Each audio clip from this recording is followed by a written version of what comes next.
안녕하십니까, 강사 고노석입니다. 자, 커말 1급 필기 2015년 1회 핵심 기출문제 풀이를 시작을 하겠습니다. 자, 모든 기출문제를 풀이하는 것은 아닙니다. 반복적으로 출제되는 문제, 쉬운 문제들은 이전에 다 말씀을 드렸어요. 그래서 생소하고 좀 어려운 문제 위주로 해서 말씀을 드리겠습니다. 물론 시간이 많으신 분들은 그 2015년도 1회 기출문제 모두 풀어보시면 좋겠죠. 그렇지만 대부분 시간이 부족하실 겁니다. 자, 그럴 때는 이제 생소한 문제, 그러니까 생소한 문제가 다시 출제되었을 때 맞출 수 있도록 준비하는 것이 더 효과적인 방법이 되겠죠. 그래서 어려운 문제 위주로 해서 제가 정리를 해드리겠습니다. 이 문제만 보셔도 충분합니다. 자, 그럼 이번 회차에서는 어떻게 출제가 되었는지 분석된 결과를 말씀을 좀 드리겠습니다. 다른 회차에 비해서는 어렵게 출제가 되었어요. 자, 컴퓨터 일반 20문제 중에서 10문제, 스프레드시트 일반 20문제 중에서 12문제, 데이터베이스 일반 20문제 중에서 5문제가 생소하게 출제가 되었습니다. 그러니까 데이터베이스 일반은 문제되지 않죠. 쉽게 출제가 되었는데 컴퓨터 일반이 어렵게 출제가 되었고요. 특히 스프레드시트 일반은요, 12문제나 어렵게 출제가 되었습니다. 자, 항상 말씀을 드리지만은 스프레드시트 일반에서 과락만 피하면요, 여러분들 다 합격할 수가 있습니다. 그래서 스프레드시트 일반에서는 과락을 피할 수 있도록 그렇게 여러분들이 학습을 좀 하셔야 됩니다. 좀 더 많은 시간을 투자를 하셔야 돼요. 아시겠죠? 다음 중 인터넷 해킹과 관련하여 스니핑에 관한 설명으로 옳은 것은, 자, 스니핑이란 것은 그대로 해석을 한다면은 냄새를 맡는다, 그런 의미를 가지고 있습니다. 냄새를 맡다, 그런 의미를 가지고 있어요. 그래서 그 정의가 네트워크를 거쳐 전송되는 패킷 정보를 읽어 계정과 암호를 알아내는 행위, 자, 그런 해킹 기법을 스니핑이라고 얘기를 하는 거예요. 자, 그림 보시면은 쉽게 이해가 되실 겁니다. 자, 여러분들 컴퓨터에서 이제 어떤 특정 사이트에 접속을 해요. 자, 이렇게 접속을 합니다. 이렇게 접속을 하는데, 자, 이 사이트를 이용하기 위해서 아이디하고 패스워드를 입력을 하겠죠. 자, 이것을 중간에 어떻게 한다? 해킹하는 거예요. 그게 스니핑이 되는 겁니다. 됐습니까? 그래서 1번이 정답이 되고요. 자, 나머지 한번 보도록 하겠습니다. 2번, 프로그램이 정상적인 상태로 유지되는 것처럼 믿도록 속임수를 사용하는 행위다. 자, 속임수라는 얘기가 나오면은 스푸핑이에요, 스푸핑. 자, 이게 속임수를 뜻하는 겁니다. 골탕 먹이다, 위장하다, 이런 뜻을 가지고 있어요.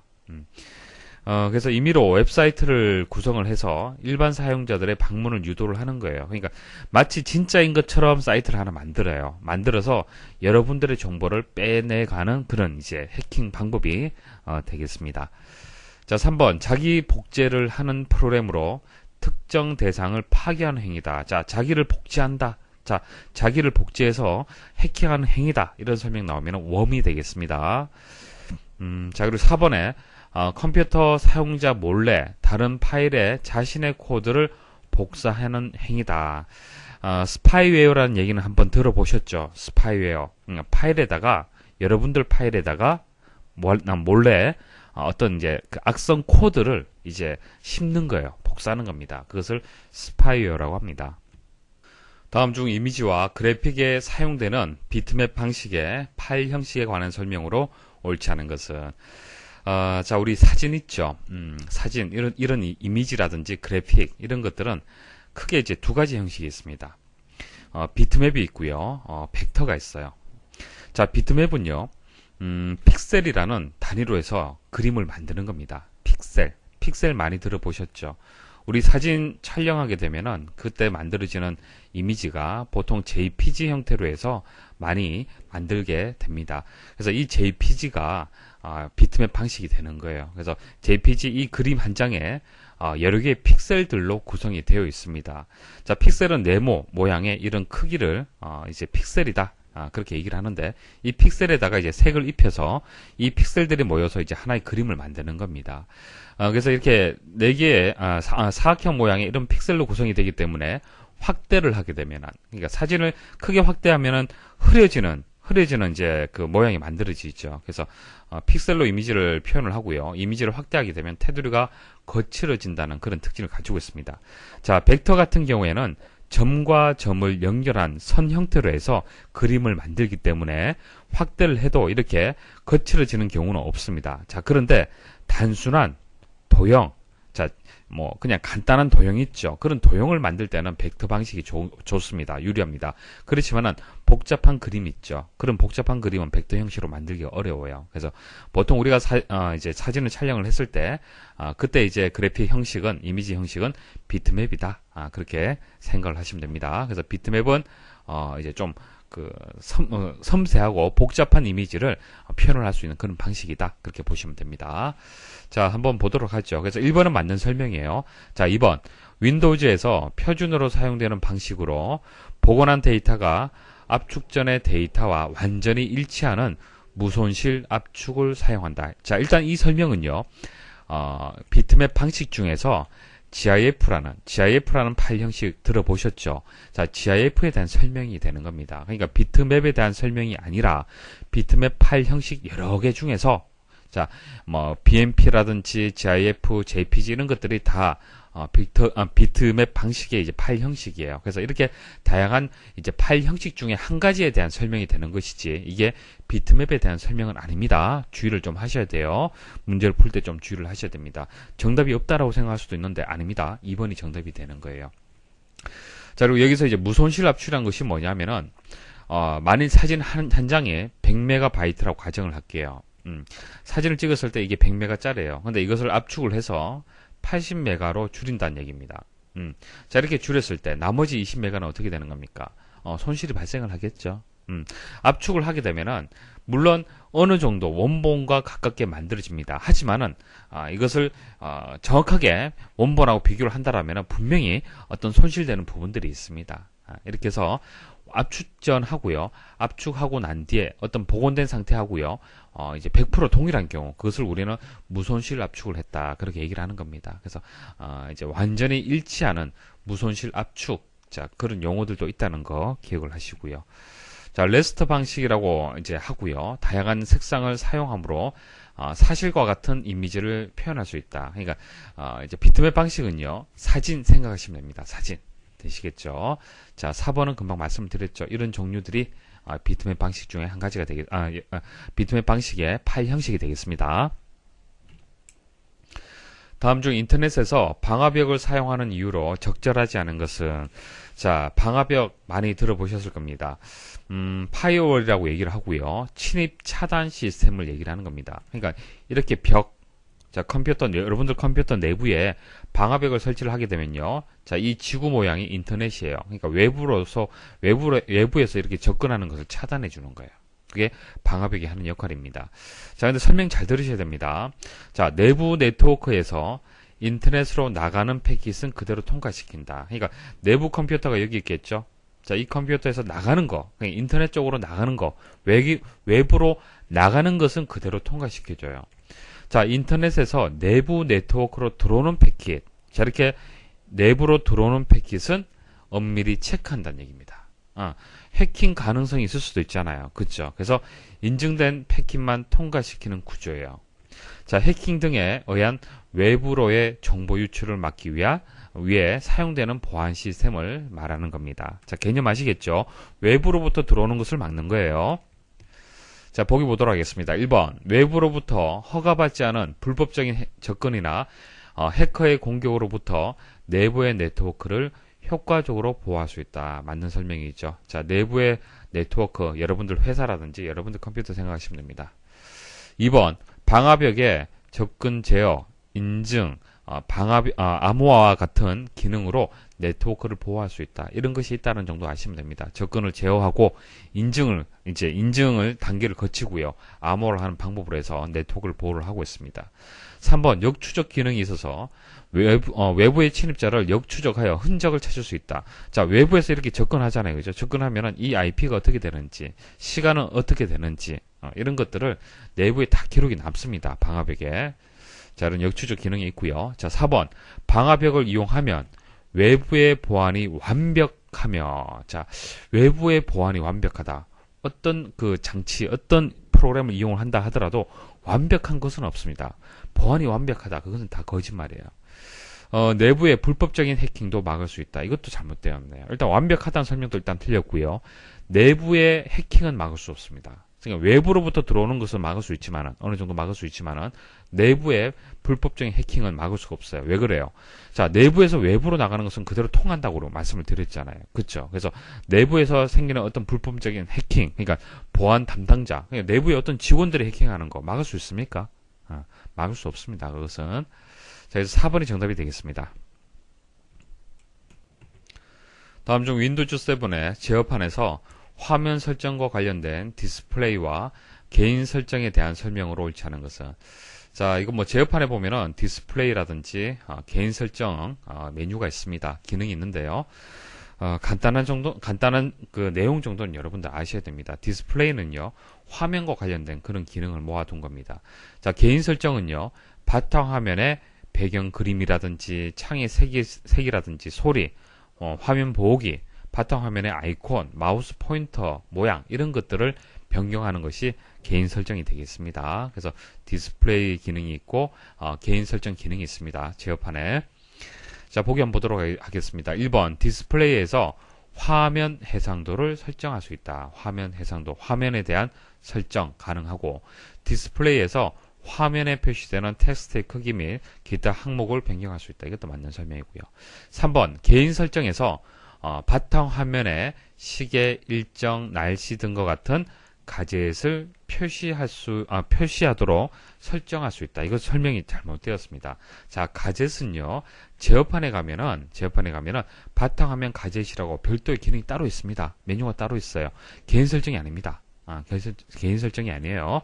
자, 가젯이 뭐냐 하면은, 특별한 이름이 없는 소도구나 부속이란 의미를 가지고 있고요.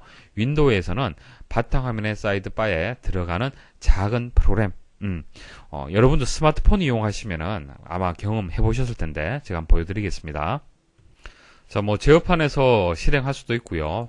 간단하게 바탕화면에서 오른쪽 버튼 클릭을 해서 바로가기 메뉴에서 가젯이 있습니다. 가젯 선택을 해서 여기서 이제 프로그램 여러 가지가 나오는데, 만약에 뭐 CPU 측정기다. 자, 이것을 더블 클릭을 해 보십시오. 더블 클릭을 하면은 바탕화면에 이렇게 프로그램이 보여지게 되는 겁니다. 자, 이런 형태를 얘기를 하는 거예요.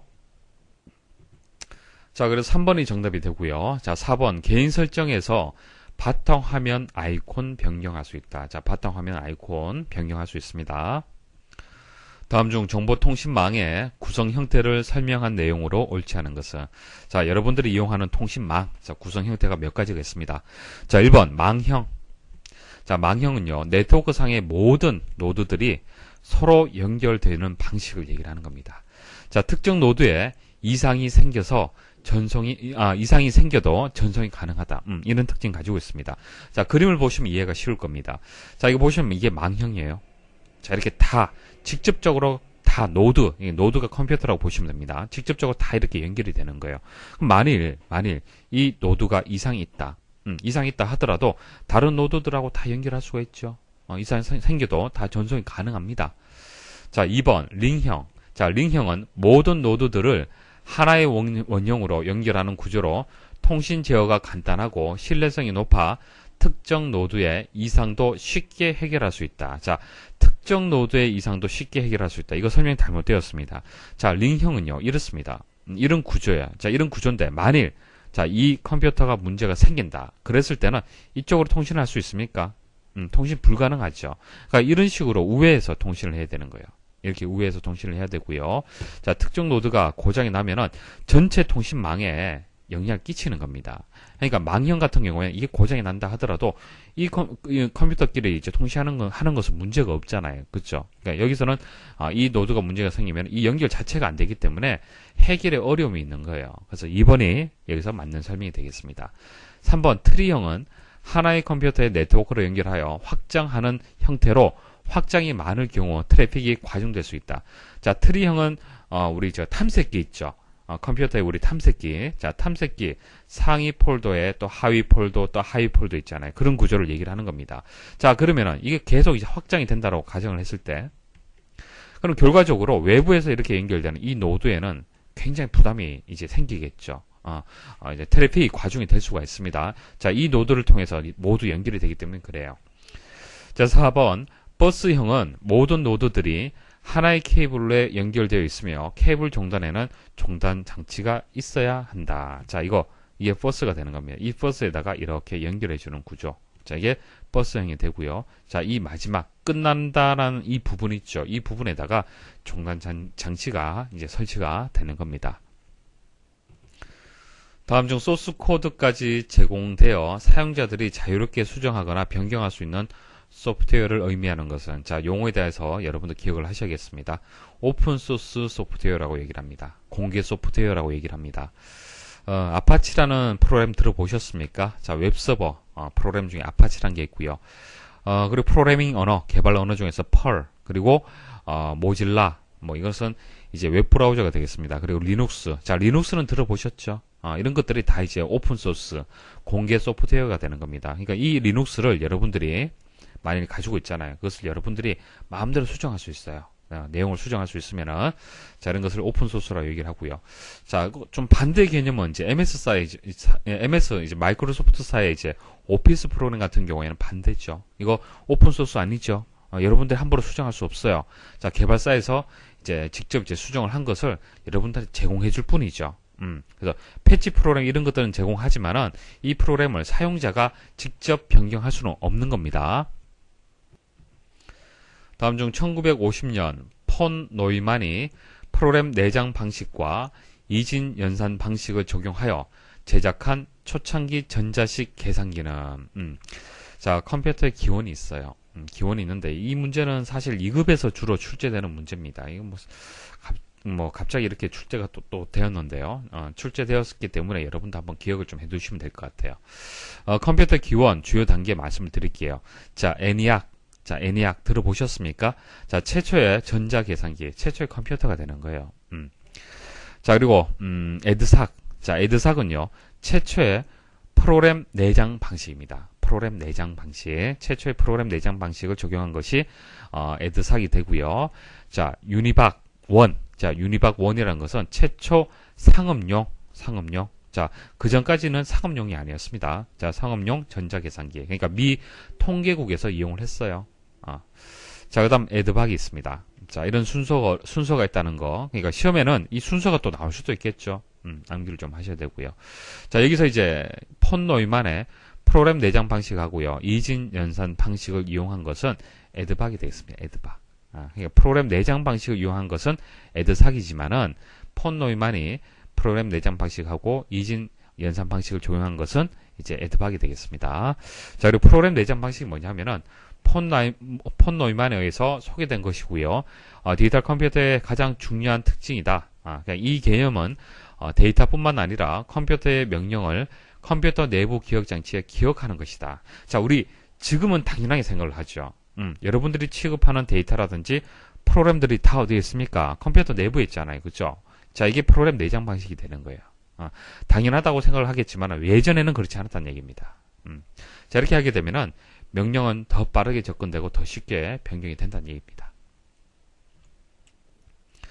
다음 중 윈도우즈 7의 공유에 대한 설명으로 옳지 않은 것은, 자, 공유에 대해서 다시 한번 설명 좀 드려볼게요. 자, 공유 설명드리겠습니다. 자, 네트워크를 통해서 드라이브는 뭐 C 드라이브, D 드라이브, CD-ROM 드라이브, 그것을 뜻하는 거고요.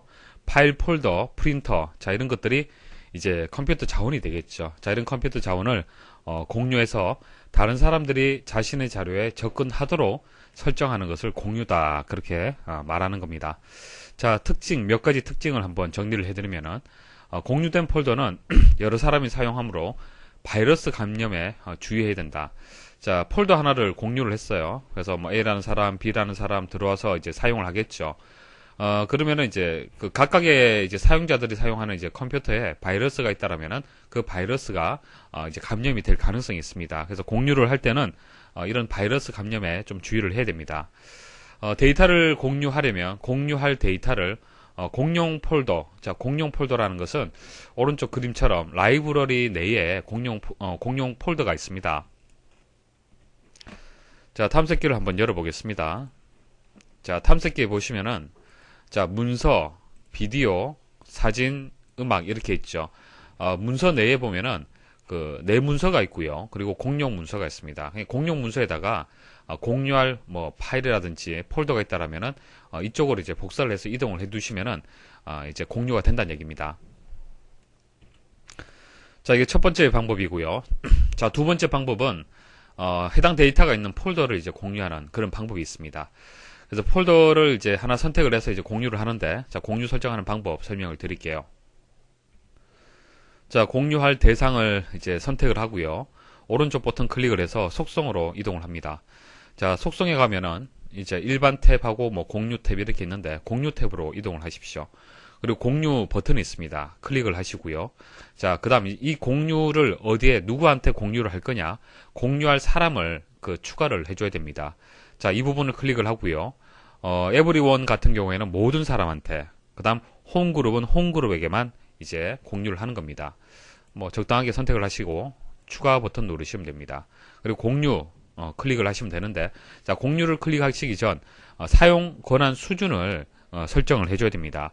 그러니까 여러분들이 이제 공유할 대상이 되는 이제 폴더를 그냥 읽기만 권한을 주겠다. 그러면 읽기만 선택이 되도록 기본적으로 주시면 되고, 아니면은 읽기 쓰기 모두 주겠다. 자, 그럼 이것을 선택하시면 되고요. 아니면은 사용자를 제거하겠다. 그럼 제거를 선택을 하시면 됩니다. 자, 선택을 하시고 이제 공유 누르시면 됩니다. 자, 이제 공유가 되었습니다. 이렇게 메시지가 나오고요. 완료 버튼 누르시면 됩니다. 자, 그 다음 아래쪽에 고급 공유라고 버튼이 있습니다. 말 그대로 이제 좀 더 이제 세부적인 선택사항을 여러분들이 만들 수가 있습니다. 여기서 공유 이름 결정할 수가 있고요. 자, 그 다음 동시에 사용자 수를 제한을 둘 수가 있습니다. 그러니까 너무 많은 사람들이 동시에 접근을 하게 되면은 여러분들 컴퓨터에 성능이 떨어질 수밖에 없습니다. 서비스를 하는 입장이 되기 때문에 이제 사용자 수를 제한을 할 수가 있고요. 권한도 설정을 할 수 있습니다. 자, 금방 설명드린 것은 폴더를 공유하는 방법이고요. 자, 드라이브, 그러니까 디스크를 이제 전체를 공유하는 경우 설명을 드리겠습니다. 오른쪽 버튼 클릭을 하시고요. 자, 속성으로 갑니다. 공유 탭으로 갑니다.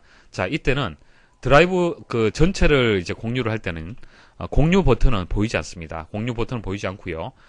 고급 공유에 들어가서 공유를 선택을 해줘야 됩니다. 자, 이렇게 이제 공유가 설정이 되면은 공유가 된 것인지 아닌지 여부를 확인하는 방법을 설명을 드리겠습니다. 자, 해당 폴더를 한번 선택을 해 보십시오. 선택을 하시면은 아래쪽에 이렇게 공유가 되었으면 공유가 되었다라는 이런 표시가 보여집니다. 자, 탐색기에서 이 부분을 세부 정보 창이라고 합니다. 그러니까 세부 정보 창에 공유됨이라고 표시가 되면은 해당 폴더가 이제 공유가 된 상태입니다. 자, 또 다른 확인하는 방법 말씀을 드릴게요. 자, 네트워크. 자, 네트워크에서 지금 공유가 된 컴퓨터에 접근을 해서 선택을 해보면요. 현재 공유가 설정되어 있는 상태를 볼 수가 있습니다. 그래서 조금 전 공유했던 테스트 폴더를 보실 수가 있습니다. 그리고 추가적으로 프린터도 이렇게 공유가 된 것을 확인을 할 수가 있습니다. 자, 공유를 설정을 하고 공유 여부를 확인을 하고요. 이제는 공유를 한번 해제를 해보겠습니다. 자, 공유 탭에 가서 고급 공유에 가서 체크를 해제하십시오. 자, 체크를 해제를 하시는데 여기서 일단 공유할 사람을 조금 전 추가를 했잖아요. 그죠? 자, 이 부분은 삭제를 하는 것이 좋고요. 그리고 고급 공유에 가서 선택을 해제를 하시면 됩니다. 자, 닫기 버튼 누르시고요. 자, 그럼 확인을 해보겠습니다. 자, 확인을 하시면은 해당 컴퓨터의 공유가 지금 해제가 돼서 보여지지 않고요. 그리고 바탕화면에 있던 파일이 있죠. 자, 선택을 해서 아래쪽에 한번 확인을 해보겠습니다. 세부 정보 창에 지금 표시가 안 되죠. 자, 그리고 하나를 더 추가로 말씀을 드리면요. 폴더는 공유할 수 있습니다. 하지만은 폴더 내에 있는 파일이 있죠. 파일을 공유할 수는 없어요. 파일은 공유 탭이 없습니다. 자, 문제 보도록 하죠. 자, 공유에 대한 설명으로 옳지 않은 것은 홈그룹을 이용하면 사진, 음악, 비디오, 문서 및 프린터를 쉽게 공유할 수 있다. 자, 홈그룹이란 것은 한글 윈도우즈 7이 설치된 2대 이상의 컴퓨터를 네트워크로 연결을 해서 파일 및 프린터를 쉽게 공유할 수 있도록 해주는 그런 기능이 되겠습니다. 그러니까 공유를 쉽게 해주는 그런 기능이 되는 거예요. 그러니까 여러분들 댁에 컴퓨터가 여러 대가 있다. 그러면은 가족 구성원들끼리는 파일 서로 공유할 수 있잖아요. 그죠? 자, 이것을 홈그룹으로 지정을 해버리는 겁니다. 그러면은 쉽게 공유를 할 수 있다. 자, 2번 공용 폴더 공유 시 폴더 내의 일부 파일에 대해 사용자별로 접근 권한을 다르게 설정할 수 있다. 이거 설명 드렸습니다. 예, 폴더 자체는 가능한데요. 폴더 내에 있는 일부 파일, 폴더 내부에 있는 각각의 파일들에 대해서 별도의 어떤 접근 권한을 설정할 수는 없어요. 그래서 폴더 내의 일부 파일에 대해서 접근 권한을 다르게 설정할 수 없다라고 기억을 하셔야 됩니다.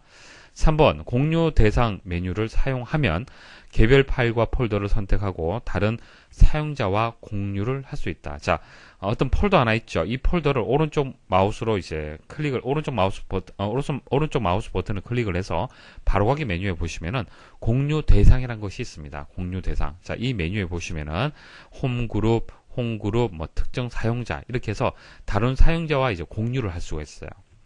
맞는 설명이고요. 4번 윈도우즈 탐색기에 세부 정보 창을 통해 공유된 항목과 공유되지 않은 항목을 확인할 수 있다. 조금 전 설명을 드렸죠. 다음 중 윈도우즈 바로가기 아이콘의 속성 창에 대한 설명으로 옳지 않은 것은, 자, 바탕화면에 이제 아이콘들 여러 가지가 있는데 여기서 바로가기 아이콘은 여기 보시면 이렇게 화살표 모양이 있죠. 이게 바로가기 아이콘이 됩니다. 자, 바로가기 아이콘은 사실 이 강의라는 폴더의 위치 값을 가지고 있어요. 그러니까 강의라는 이 폴더가 바탕화면에 지금 사실 있는 것이 아니라 다른 데 있는데 그것을 매번 찾으려니까 그 경로를 찾기가 좀 시간이 걸리더라는 얘기입니다. 그래서 바로가기 아이콘을 하나 만든 거예요. 자, 이것을 더블 클릭을 하게 되면 해당 폴더로 이동이 되겠죠. 자, 그리고 오른쪽 버튼 클릭을 해서, 자, 이 문제는 이제 속성창에 대한 설명이 되겠습니다. 자, 속성창에 가면은 일반 탭에 보시면은 여기 보시면 이제 위치라든지 뭐 크기라든지 디스크 할당 크기라든지 뭐 만든 날짜, 수정한 날짜, 액세스한 날짜, 뭐 읽기, 뭐 숨김 이런 내용이 있습니다. 자, 이 중에서 여기 보면은 디스크 할당 크기라고 나와 있죠. 디스크 할당 크기. 자, 디스크 할당 크기가 뭐냐면은 이 강의라는 이 폴더, 실질적인 이 폴더의 크기를 얘기하는 것이 아니고요. 이 바로가기 아이콘에 대한 크기를 얘기를 하는 거예요. 이 아이콘에 대한 크기를 얘기를 하는 겁니다. 주의를 하셔야 되고요. 자, 바로가기 탭에 보시면은 여기 이제 바로가기 키 있죠. 바로가기 키를 또 여기서 정의할 수 있습니다. 그러니까 키보드에서 키를 이용을 해서 바로 이것을 실행할 수 있도록 또 해줄 수도 있습니다. 자, 옳지 않은 것을 찾아볼게요. 1번 대상 파일이나 대상 형식, 대상 위치 등에 관한 연결된 항목의 정보를 확인할 수 있다. 자, 일반 탭에 보면은 나와 있습니다. 자, 2번 연결된 항목을 바로 열 수 있는 바로가기 키를 지정할 수 있다. 자, 지정 가능하고요. 3번 연결된 항목의 디스크 할당 크기를 확인할 수 있다. 이거 아닙니다. 디스크 할당 크기는요, 조금 전 말씀드렸다시피 연결된 항목에 대한 크기가 아니고요. 바로가기 키, 바로가기 아이콘에 대한 크기예요. 그래서 3번이 정답이 됩니다. 자, 4번 바로가기 아이콘을 만든 날짜, 수정한 날짜, 액세스한 날짜 등을 확인할 수 있다. 맞죠? 다음 중 블루레이 이제 디스크에 대한 설명으로 옳지 않은 것은, 뭐 예전에는 DVD라고 이제 많이 이용을 했는데 요즘 이제 그 어떤 해상도가 더 큰, 그러니까 용량이 더 크지만은 좀 더 선명하게 볼 수 있는 그런 이제 디스크가 이제 블루레이가 되겠습니다. 영화 같은 것을 여러분들 구매하실 때 블루레이냐 아니면은 뭐 DVD냐 이런 식으로 그 표지에 보면은 나와 있을 겁니다. 자, 블루레이가 이제 DVD보다는 이제 상당히 많은 용량을 저장을 할 수가 있습니다. 그래서 한 10배 정도를 저장할 수가 있고요. 자, 청자색, 그러니까 푸른 색깔의 레이저를 이용을 해요. 푸른 색깔의 레이저를 이용을 하고요. 대용량 차세대 광디스크 규격이 되겠습니다. 자, 보기 한번 보도록 하겠습니다. 1번 CD. 자, CD-ROM. 보통 우리 CD-ROM도 이용하고 DVD도 이용을 하죠. 자, CD나 DVD에 비해 훨씬 짧은 파장을 갖는 레이저를 사용한다. 자, 조금 전 청자색 레이저를 이용한다. 그렇게 말씀을 드렸죠. 자, 블루레이는요, 그 청자색, 그러니까 푸른색의 이제 레이저를 이용을 하고요. CD라든지 DVD 같은 경우에는 붉은색의 레이저를 이용을 합니다. 그러니까 차이점이 뭐냐면은 이제 블루레이 같은 경우에 푸른색 레이저 같은 경우에는 파장이 짧아요. 파장이 짧습니다. 그렇기 때문에 훨씬 높은 정밀도로 디스크 표면에 데이터를 읽거나 쓸 수 있습니다. 자, 그 말은 더 많은 용량을 저장할 수 있고 한 번에 많은 양의 데이터를 읽어 드릴 수 있다는 뜻입니다. 그래서 짧은 파장을 갖는다. 맞는 설명입니다. 자, 2번 단층 구조로만 생산된다. 자, 뭐뭐만 이런 설명 나오면 일단 의심을 하셔야겠죠. 자, 단층 구조도 있지만 다층 구조도 있어요. 자, 한 층에 최대 27GB를 저장할 수가 있고요. 자, 듀얼 레이어 가능합니다. 이게 이제 다층이 되겠죠. 2층으로 해서 50GB까지 또 데이터 기록할 수 있습니다. 그래서 단층 구조만이라고 설명을 했기 때문에 틀렸습니다. 자, 트랙의 폭이 가장 좁다. 자, 트랙이란 것은 여기 이렇게 동시문이 있습니다. 이 동시문이 있는데 이 동시문이 좁으면 좁을수록 어떻게 되겠습니까? 더 정밀도가 높다라고 볼 수가 있는 거예요. 그래서 맞는 설명이 되겠습니다. 자, 4번 디스크 지름. 그러니까 이 지름. 자, 이 지름은요 CD로만 같습니다. 이거 맞는 설명이에요. 다음 중 홈 탭 클립보드 그룹의 붙여넣기 옵션에 대한 설명으로 옳은 것은, 자, 실습을 통해서 말씀을 드릴게요. 보통 우리 복사할 때는 컨트롤 C, 붙여넣기 할 때는 컨트롤 V 이렇게 복사하고 붙여넣기를 단축키를 이용을 해서 보통 이렇게 작업을 합니다. 하지만 이렇게 작업하는 것이 아니고 좀 더 다양하게 붙여넣기를 할 수가 있습니다. 자, 하는 방법은 홈 탭에 가시면은 클립보드 그룹이 있고요. 거기에 붙여넣기가 있는데 붙여넣기 이 부분을 클릭을 하시면은 여러 가지 붙여넣기 메뉴 옵션들이 나옵니다. 그래서 그냥 붙여넣기, 수식 붙여넣기, 값 붙여넣기, 테두리 없음 이런 것들이 있어요. 자, 테두리 없음이라는 것은요. 자, 여기 테두리가 있잖아요. 그죠? 원래 이렇게 테두리가 있는데 이 테두리 없이 여기 있는 데이터들만 이렇게 복사하는 그런 방법이 되는 겁니다. 그리고 이제 바꾸기 한번 보도록 하겠습니다. 한번 제가 눌러볼게요. 자, 바꾸기 누르시면은 1, 2, 3, 4잖아요. 그죠? 1, 2, 3, 4 이렇게 행과 열이 바뀌게 됩니다. 행과 열이 바뀌어서 이렇게 저장이 되고요. 자, 그 다음 연결하여 붙여넣기 한번 해보겠습니다. 자, 연결하여 붙여넣기를 하게 되면은, 자, 붙여넣기 된 그 셀을 한번 선택을 해 보십시오. A 첫 번째 셀 이렇게 나왔죠. 그러니까 A 첫 번째 셀이 여기에 그렇게 저장이 된 겁니다. 그럼 만일 이 데이터를 이렇게 수정을 하잖아요. 그죠? 수정하면 이 데이터도 수정이 되는 거예요. 그래서 연결하여 붙여넣기를 하게 되면은, 이제 복사한 셀에 이제 입력된 이 값이 서로 이제 연결이 되는 겁니다.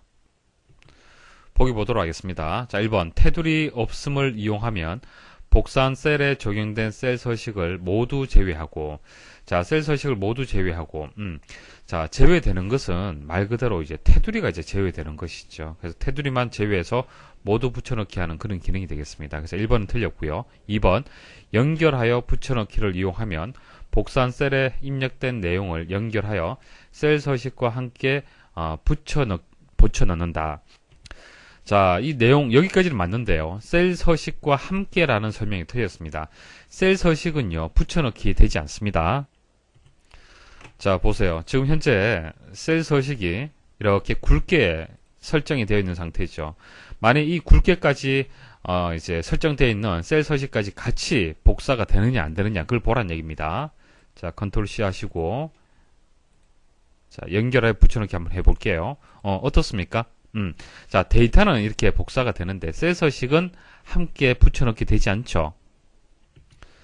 3번 바꾸기를 이용하면 복사한 데이터에 열을 행으로 변경하고 행을 열로 변경하여 표를 뒤집어서 붙인다. 이거 맞는 설명이죠. 행과 열이 바뀝니다.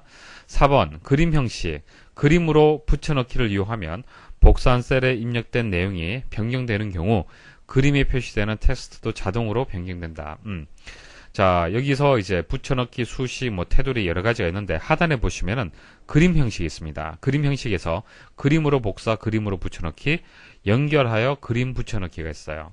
여기서 이제 설명하는 이 내용은요, 연결하여 그림 붙여넣기에 대한 설명이 되는 겁니다. 그래서 그림으로 붙여넣기가 아닙니다. 그림으로 붙여넣기가 아니고요. 연결하여 그림 붙여넣기가 되겠습니다. 그래서 연결하여 그림 붙여넣기를 해야만 복사한 셀에 입력된 내용이 변경되는 경우 그림에 표시되는 텍스트도 자동으로 변경이 되는 거예요. 그러니까 연결이 되어 있어야만 자동으로 변경이 되겠죠. 다음 중 B 세 번째에서 이 여섯 번째 영역에 대해 아래 시트와 같이 배경색을 설정하기 위한 조건부 서식의 규칙으로 옳은 것은, 자, 조건부 서식 간단하게 제가 실습해서 보여드릴게요. 말 그대로 조건을 만족할 때 서식을 적용할 수 있도록 하는 겁니다. 자, 그러면 적용할 영역을 선택을 먼저 합니다. 자, 조건부 서식으로 갑니다. 여기서 규칙 관리로 일단 이동을 하고요. 그 다음 새 규칙을 클릭을 해서 규칙을 만들어 볼게요. 자, 어떤 규칙을 만들 거냐면은, 수식을 이용을 해서 할 겁니다. 그러니까, 응시 인원 수가, 여기서, 15. 자, 15일 때. 자, 15일 때, 그때의 행들만 한번 제가 서식을 한번 지정을 해 볼게요. 그럼 여기 어떻게 입력이 되어야겠습니까? 자, 등호하시고요. 자, 이 범위에서 적용할 이제 셀의 영역이 응시 인원 수잖아요. 그죠? 자, 응시 인원 수인데, 거기서 첫 번째 셀을 선택을 해 주시면 돼요. B의 두 번째 셀. 되시겠습니까? B의 두 번째 셀이 얼마란 얘기입니까? 15일 때. 자, 근데 여기서 주의할 점은, 절대 참조로 해서 달러 기호가 다 붙잖아요. 그죠? 다 붙이시면 안 되고요. 이제 비열 앞에만 붙일 수 있도록, 이 부분은 이제 달러 기호를 지워 주십시오. 그래서, 자, 행 전체에 조건부 서식이 지정이 되려면은, 이제 알파벳으로 되어 있는 열 앞에 달러 기호가 붙어 있어야 됩니다. 자, 그럼 서식 가서, 자, 채우기를 뭐 노란색으로 한번 바꿔볼게요. 확인 버튼 눌러보겠습니다. 자, 확인 누르시고요. 그럼 어떻게 되었습니까?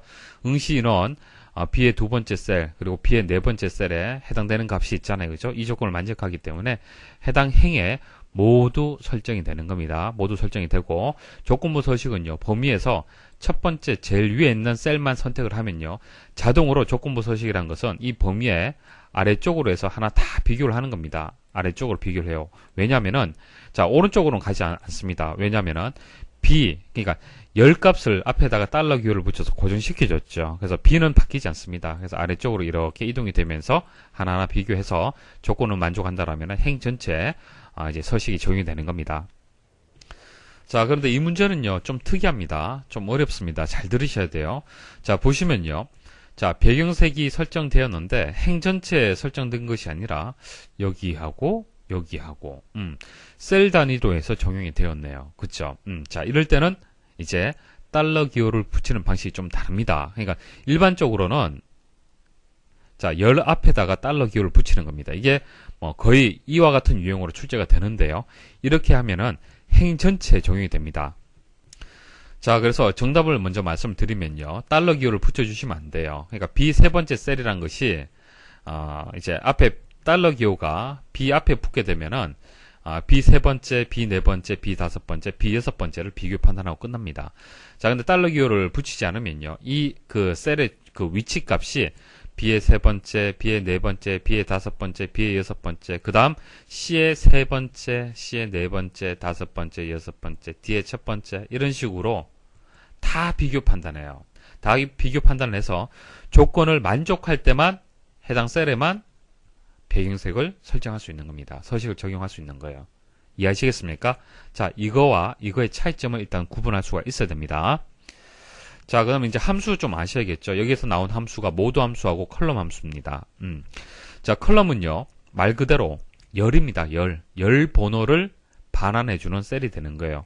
만약 이 셀이 B의 세 번째다. 그럼 열이 몇 번째 열입니까? 두 번째잖아요. 이게 첫 번째, 이게 두 번째예요. 그러면 이게 2가 되는 거예요. B에 3이 들어간다면은. 됐죠?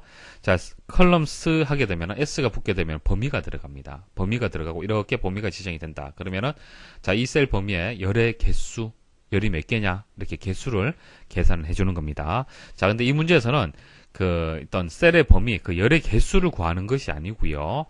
현재 셀의 이제 열의 이제 번호 값을 반환을 해서 그 값을 가지고 구할 거예요. 좀 어렵죠? 설명 일단 한번 들어보십시오. 자, 그 다음 모두 함수는요, 나머지를 구하는 함수입니다. 피재수와 재수가 들어가는데요. 예를 들어서 모두 해서, 자, 4, 3, 이렇게 들어갔어요. 그럼 이게 어떻게 되냐면은, 4에다가 이제 3을 나누는 거예요.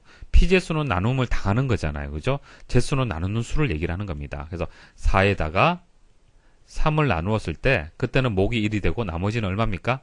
나머지도 1이잖아요. 그죠? 그래서 반환되는 값이 1이에요. 됐죠? 그래서 모두 함수를 이용을 하는데 모두 함수는 주로 홀수, 짝수를 구분할 때 많이 이용을 합니다. 홀수, 짝수를 구분할 때 많이 이용을 해요. 자, 뭐 홀수 짝수를 판단하는 방법, 모두 함수 이용하는 방법 보세요. 제수는 2로 고정을 하고요. 피제수가 1에서 10까지 하나씩 한번 증가를 시켜 볼게요. 자, 1일 때는 이 결과 얼마입니까? 나머지 1이죠. 그 다음에 2일 때는 어떻게 됩니까? 나머지는 0이죠. 3이면 어떻게 됩니까? 나머지가 1이죠. 4일 때는 나머지 0이죠. 이런 식으로 1과 0이 계속 반복이 될 겁니다. 1과 0이 반복이 되고요. 그래서 나머지가 1일 때는 뭐예요? 홀수예요. 1일 때는 무조건 홀수입니다. 0일 때는 무조건 짝수예요. 자, 이런 식으로 해서 모두 함수는요, 홀수, 짝수 구분할 때 주로 이용을 합니다. 자, 일단 여기까지 이해를 하셔야 되고, 자, 결과 이제 수식 보고 제가 말씀을 좀 드려볼게요. 자, 실습에서 결과 보여드리고 설명드릴게요. 여기 들어있는 데이터는 중요하지 않습니다. 중요하지 않고요. 자, 일단 범위를 B의 세 번째부터 해서 B의 세 번째죠. B의 세 번째부터 해서 E의 여섯 번째까지 영역 선택을 하겠습니다. 자, 그리고 조건부 서식을 적용을 해볼게요. 자, 세규칙에 가서 자, 문제 나온 대로 자, 모두에서 한번 입력을 해볼게요. 자, 일단 내용을 잘 모르시겠죠?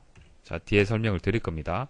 컬럼에서 B의 세 번째 쉼표 2 하고요. 자, 등호에서 0 줬습니다. 자, 그리고 서식을 뭐 비슷한 색깔로 선택을 할게요. 채우기를. 자, 확인 버튼 한번 눌러볼게요. 문제에서 요구한 대로 적용되었죠. 자, 그러면은 3번 한번 볼까요? 3번 한번 해보겠습니다. 차이점을 아시란 얘기입니다. 자, 규칙 관리. 그러니까 여러분들 조건부 서식을 만드실 때 뭐 새 규칙 가셔도 되고 규칙 관리 가셔도 됩니다. 자, 규칙 관리 가서 자, 한번 수정을 한번 해볼게요. 자, 규칙 편집에 가서 자, 그 B 앞에다가 달러 기호 한번 제가 붙여보겠습니다. 자, 달러 기호를 붙이게 되면은 B는 고정이 되는 겁니다. 자, 확인 버튼 눌러볼게요. 자, 어떻게 되었습니까? 자, 행 전체로 해서 행 전체로 적용이 되기 때문에 모두 색깔이 이렇게 적용이 된 겁니다. 그러니까 요 셀들만 적용이 돼야 되는데 이 셀을 포함하는 행 전체가 적용이 되었기 때문에 모두 이제 배경색이 적용이 된 겁니다. 자, 그럼 수식 한번 설명드려 볼게요. 항상 수식이 이렇게 복잡하게 중첩되어 있을 때는 안쪽부터 하나하나 벗겨 나가시면 됩니다. 자, 컬럼에서 B의 세 번째죠. B의 세 번째. 그러니까 이 범위에서 첫 번째 셀을 하나 선택을 하는 겁니다. 그러면은 모든 셀을 다 확인을 하는 거예요. 조건부 서식에서. 그래서 제일 왼쪽 첫 번째 셀을 선택을 한 겁니다. B의 세 번째 셀을 선택을 했고요. B 세 번째 셀의 컬럼이 어떻게 됩니까? 자, 이게 1, 2, 3, 4, 5가 됩니다. 2가 되겠죠. 자, 그럼 모두 함수가 바깥쪽에 딱 기다리고 있네요.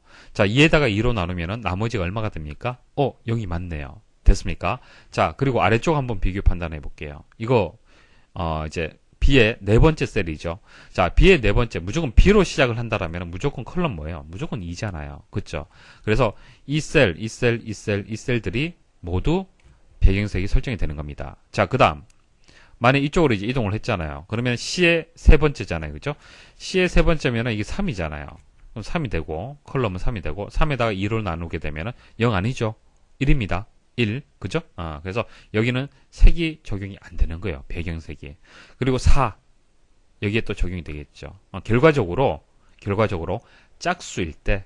그러니까 이 문제에서 요구하는 것이 뭐냐 하면은, 열값이 짝수열일 때, 그때의 셀들을 어떻게 한다? 배경색을 설정하는 조건부 서식을 만드는 거, 그런 문제가 되는 겁니다. 자, 그러려면은 짝수다, 짝수다, 홀수다. 그러니까 열이 짝수다, 홀수다라는 것을 판단하려면은 일단 모두라는 함수 이용을 해야 되고, 그다음 이제 그 열 번호를 반환해야 되기 때문에 컬럼이라는 함수가 같이 이용이 되는 겁니다. 이해하시겠죠? 그래서 시험장 가서 이 문제를 보고 이 수식을 바로 찰 수는 없습니다. 보기를 보시고 이것을 분석할 수 있으면 돼요. 그렇죠? 분석을 해서 이게 답이겠구나라고 찾을 수 있을 정도만 여러분들이 아시면 됩니다. 다음 중 아래 그림의 리본 메뉴에 대한 설명으로 옳지 않은 것은, 자, 리본 메뉴에 보시면은 F, 1, 2, 3, 4, H, N 뭐 이런 식으로 이제 알파벳하고 숫자가 보여지는데요. 자, 이와 같이 바로가기 키, 이게 바로가기 키인데요. 바로가기 키를 나타내려면은 Shift F10번이 아니고요. F10번을 누르시면 됩니다. 자, 보여드릴게요. 자, F10번 누르셔도 되고요. Alt 키를 누르셔도 됩니다. 자, 이렇게 누르게 되면은 위에 이렇게 이제 바로가기 키가 나옵니다. 그러니까 이 상태에서 만일 제가 L 한번 눌러볼게요. L을 한번 눌러보십시오. L을 누르게 되면은 개발도구 이제 탭으로 이렇게 이동을 하는 겁니다. 이해하시겠죠? 그 다음 여기서 또 누르게 되면은 해당 또 기능으로 해서 명령으로 해서 또 이동이 되는 겁니다. 자, 그것을 얘기를 하는 거고요. 그래서 1번이 일단 정답이 되겠죠. 1번이 정답이 되고요. 자, 2번. 오른쪽 방향키를 누르면 활성화된 탭이 홈 탭에서 삽입 탭으로 변경이 된다. 자, 자, 이렇게 나온 상태에서 키보드에서 방향키, 오른쪽 방향키를 한번 눌러보십시오. 현재 홈 탭이 선택이 되어 있습니다. 자, 오른쪽 이동하면 삽입 탭으로 이동이 됩니다. 맞는 설명이고요. 자, 3번. 탭 및 명령 간에 이동할 때도 키보드를 사용할 수 있으며 그림과 같은 상태에서 N키를 누르면은 삽입 탭으로 변경이 된다. 마찬가지입니다. 이렇게 이제 탭도 이동이 가능하고요. 자, 다시 보여드릴게요. 자, 이렇게 탭 키 주면은 이렇게 이동이 됩니다. 자, 이렇게 이동이 되고요. 그리고 아래쪽 방향키 누르면은 또 이렇게 이동이 돼요. 자, 그리고 N키 누르면은 N키 누르면 삽입으로 이렇게 이동이 됩니다. 자, N키 한번 눌러볼게요. 자, 삽입으로 이동이 됐죠. 자, 4번 빠른 실행 도구 모음의 명령이 추가되며 1년 번호로 바로가기 키가 부여된다. 자, 여기 보시면은 저 위쪽에 나와 있는 이 부분이 있죠. 이 부분이 이제 빠른 실행 도구 모음이 되겠습니다. 자, 이 부분에 있는 이 명령들은 자, 순서대로 1번, 2번, 3번, 4번 이런 식으로 부여가 되는 겁니다. 추가되면 또 5번이 되겠죠. 자, 그래서 1번이 정답이 되겠습니다. 다음 중 아래 시나리오 관리자 대화 상자의 각 버튼에 대한 설명으로 옳지 않은 것은 자, 일단 시나리오에 대해서 여러분들이 이해를 하셔야겠죠. 간단하게 말씀을 드리겠습니다. 자, 엑셀에 있는 시나리오 기능은 어떤 거냐면은 어떤 사건에 따른 여러 가지 가상적인 결과를 예측할 수 있도록 예를 들어서 우리 주식 그죠? 주식 차트에서 자, 어떻게 바뀔 것이냐 그런 걸 예측하고 싶을 경우도 있겠죠. 그때 시나리오 기능을 이용할 수가 있겠습니다. 자, 여기 보시면 컴퓨터 일반, 스프레드시트 일반, 데이터베이스 일반 점수가 있고요. 자, 이 점수의 평균값이 여기에 저장이 되어 있습니다. 자, 이것은 단순히 이제 53이라는 상수값이 아니고요. 여기는 수식으로 만들어져 있어야 됩니다. 자, 에버리지 함수를 이용을 해서 자, 이 셀의 3개의 값을 평균값을 만든 수식이 여기 저장이 되어 있어야 됩니다. 자, 그랬을 때는 이 값이 바뀜에 따라 평균값은 그때그때 바뀌게 되겠죠. 자동으로. 자, 근데 내가 알고 싶은 것은 데이터베이스 일반의 점수가 80으로 만일 이 값이 현재 30인데 80으로 증가를 한다라면은 그때 평균값이 얼마일까? 자, 10으로 감소한다라면은 평균값이 얼마가 될까? 자, 그때 시나리오를 이용하게 되면 쉽게 구할 수가 있습니다. 그래서 이제 이거 시나리오 기능을 이용을 해서 시나리오 요약 이렇게 보고서가 만들어집니다. 그래서 변경 셀, 이의 두 번째 셀, 자, 이게 바뀐다는 얘기죠. 80으로 바뀌었을 때는 F 두 번째 결과 셀이 70이 되는 거고요. 평균값이 10일 때는 47이 된다. 이런 식으로 예측을 할 수가 있습니다. 자, 이렇게 시나리오 이제 관리자를 통해서 또 설정을 할 수가 있는데요. 여기 인구 조사라는 것이 시나리오 이름이 되는 거고요. 뭐 추가, 삭제, 편집, 병합, 요약, 뭐 이렇게 표시, 닫기 이렇게 버튼들이 나와 있습니다. 보도록 하죠. 자, 1번 표시. 자, 표시. 자, 표시 버튼 누르면 어떻게 될까요? 시나리오 선택을 하고 표시 버튼 누르면 어떻게 될까요? 선택한 시나리오에 대한 결과를 표시한다. 이거 당연한 얘기죠. 결과를 볼 수가 있고요. 자, 편집. 편집은 선택한 시나리오를 변경한다. 그러니까 시나리오를 수정할 경우가 있겠죠. 그러면 선택을 해서 편집 누르시면 됩니다. 자, 병합. 자, 다른 워크시트의 시나리오를 통합하여 함께 관리한다라고 되어 있는데 틀렸습니다. 보세요. 정확하게 설명을 하려면은 다른 통합 문서나 다른 워크시트에 저장된 시나리오. 그러니까 지금 제가 작업하는 이제 워크시트가 1이라고 가정을 할게요. 그럼 여기에 있는 시나리오 말고 다른 워크시트나 통합 문서에 있는 그 시나리오를 가져올 필요가 있겠죠. 통합할 필요가 또 있을 겁니다. 자, 이렇게 이제 통합을 할 때는 이제 병합 버튼 눌러서 통합할 수가 있어요. 그런데 관리하는 것은 아닙니다. 그러니까 이런 식으로 관리를 하려면은 해당 시트에 가서 해당 시나리오 관리자를 실행을 해서 그때 이제 관리를 할 수가 있는 겁니다. 그러니까 여기서 관리할 수 있는 것은 아니란 얘기예요. 아시겠죠? 그래서 3번이 틀렸어요. 관리한다. 이 설명 틀렸습니다. 4번 요약. 시나리오에 대한 요약 보고서나 피벗 테이블을 작성한다. 자, 이 요약 버튼 누르면은 자, 이런 식으로 나온다는 얘기입니다. 다음 중 엑셀의 다양한 데이터 입력 방법에 대한 설명으로 옳지 않은 것은? 자, 차례대로 설명을 드리겠습니다. 1번 하나의 셀에 여러 줄을 입력할 때 Alt Enter 키를 눌러 줄 바꿈을 한다. 자, 1 입력하고 여기서 그냥 엔터만 입력하면은 아래쪽 셀로 이동이 되죠. 자, 근데 1 누르고요. Alt Enter 누르게 되면은 셀 내에서 이렇게 이동이 됩니다. 차이점 아시겠죠? 그래서 셀에서 여러 줄을 입력을 할 때는 Alt Enter 키가 맞습니다. 자, 2번 선택한 범위에 동일한 데이터를 한 번에 입력할 때는 입력 후 바로 Ctrl Enter 키를 누른다. 자, 1 입력하고요. Ctrl Enter 한꺼번에 이제 입력이 됩니다. 그래서 Alt Enter, Ctrl Enter. 자, 그냥 엔터하고는 다릅니다. 기능이. 자, 배열 수식을 작성할 때는 수식 입력 후 Ctrl Shift Enter. 자, 이거 뭐 하나 기억을 하십시오. 자, 그냥 수식을 입력할 때는 엔터지만은 배열 수식이라는 것이 있습니다. 다음에 또 자세히 말씀을 드릴게요. 나오면은 그때는 Ctrl Shift를 함께 눌러줘야만 배열 수식이라는 형식으로 해서 입력을 할 수가 있습니다. 자, 4번 셀에 입력된 수식의 결과가 아닌 수식 자체를 보기 위해서는 Alt하고 물결 모양의 이 키를 누른다. 이거 틀렸는데요. 자, 보통 우리가 수식을 이렇게 입력을 하잖아요. 그죠? 자, 이렇게 더해라. 자, 엔터 누르면은 1과 2를 더한 결과값이 보여지는 거예요. 결과, 그죠? 근데 수식 자체를 보는 방법이 있습니다. 보는 방법은요, 컨트롤 키 하고요. 자, 이 물결 모양은 어디에 있냐면은 키보드 왼쪽, 제일 왼쪽에 보면은 ESC 있죠. ESC 아래쪽에 보면은 물결 모양이 있습니다. 자, 그래서 그때 이제 Alt하고 물결 모양이 아니고요. 컨트롤 키하고 물결 모양을 눌러주셔야 돼요. 같이 눌러주셔야 됩니다. 그러면 이렇게 수식이 그대로 표시가 되는 겁니다. 그래서 4번이 틀렸습니다. 자, 기억하실 때는 컨트롤의 C. 자, C가 발음이 수식 할 때 C하고 비슷하죠. 그렇게 기억을 하시면 되겠습니다. 다음 중 사용자 지정 표시 형식에서 숫자 형식 지정에 관한 설명으로 옳지 않은 것은? 자, 실습을 통해서 말씀을 드릴게요. 실습에서 보여드리는 것이 가장 이해가 쉽습니다. 여러분들한테는. 자, 오른쪽 버튼 클릭을 해서 자, 셀 서식에 가서 자, 표시 형식에 가시면은 사용자 지정이 있습니다. 그러니까 여기 나와 있는 이제 범주를 선택을 해서 간단하게 이제 서식을 지정을 할 수 있잖아요. 그죠? 자, 그런데 여러분들이 원하는 형식으로 해서도 여기서 만들어서 여러분들이 입력을 할 수가 있습니다. 자, 그럼 형식을 만들려면은 가까이 코드들을 여러분들이 아셔야 돼요. 자, 그럼 물음표를 한번 입력을 해 볼게요. 자, 물음표, 자, 정수 세 자리하고 소수 아래 세 자리 이렇게 입력을 하고, 자, 확인 버튼 눌러보고요. 그리고 제가 입력하는 데이터는 1.1이라고 한번 입력을 해볼게요. 1.1. 그리고 엔터 입력을 해볼게요.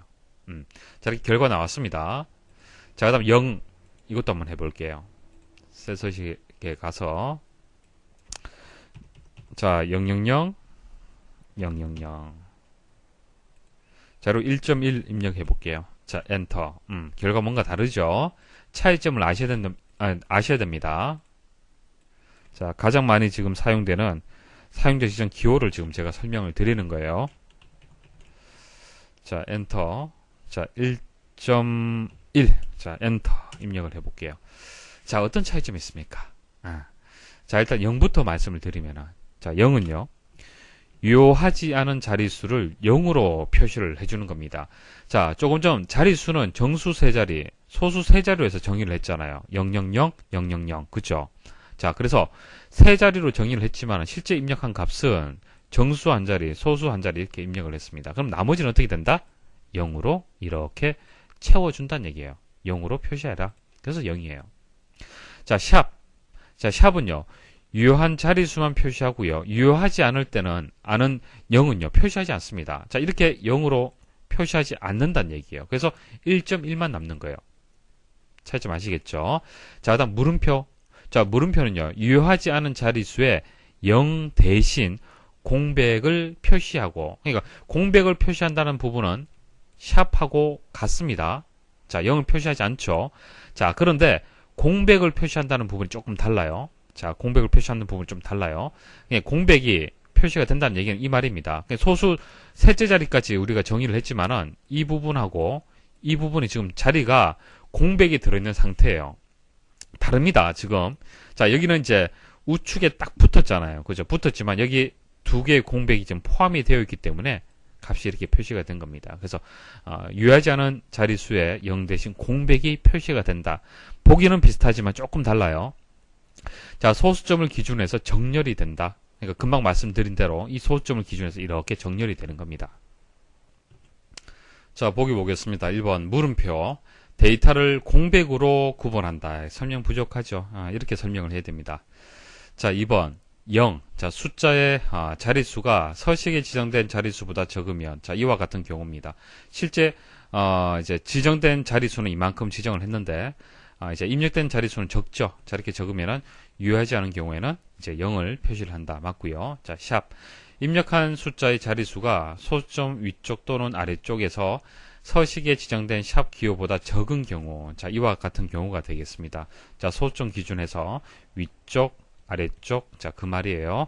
자, 적은 경우에는 0을 표시하지 않죠. 표시하지 않습니다. 자, 그 다음 쉼표. 자, 쉼표는요, 천 단위마다 쉼표를 삽입할 때, 그러니까 샵, 쉼표, 샵, 샵, 샵 이렇게 하잖아요. 이렇게 하면은 그리고 입력을 이렇게 하게 되면은 천 단위마다 쉼표가 이렇게 입력이 됩니다. 자, 그리고 맨 마지막에 있을 땐 좀 다릅니다. 맨 끝에 표시를 이렇게 하잖아요. 그죠? 자, 뒤에 이렇게 쉼표가 들어갔어요. 자, 이런 경우에는 값을 이렇게 입력을 하면요, 세 자리를 생략해라.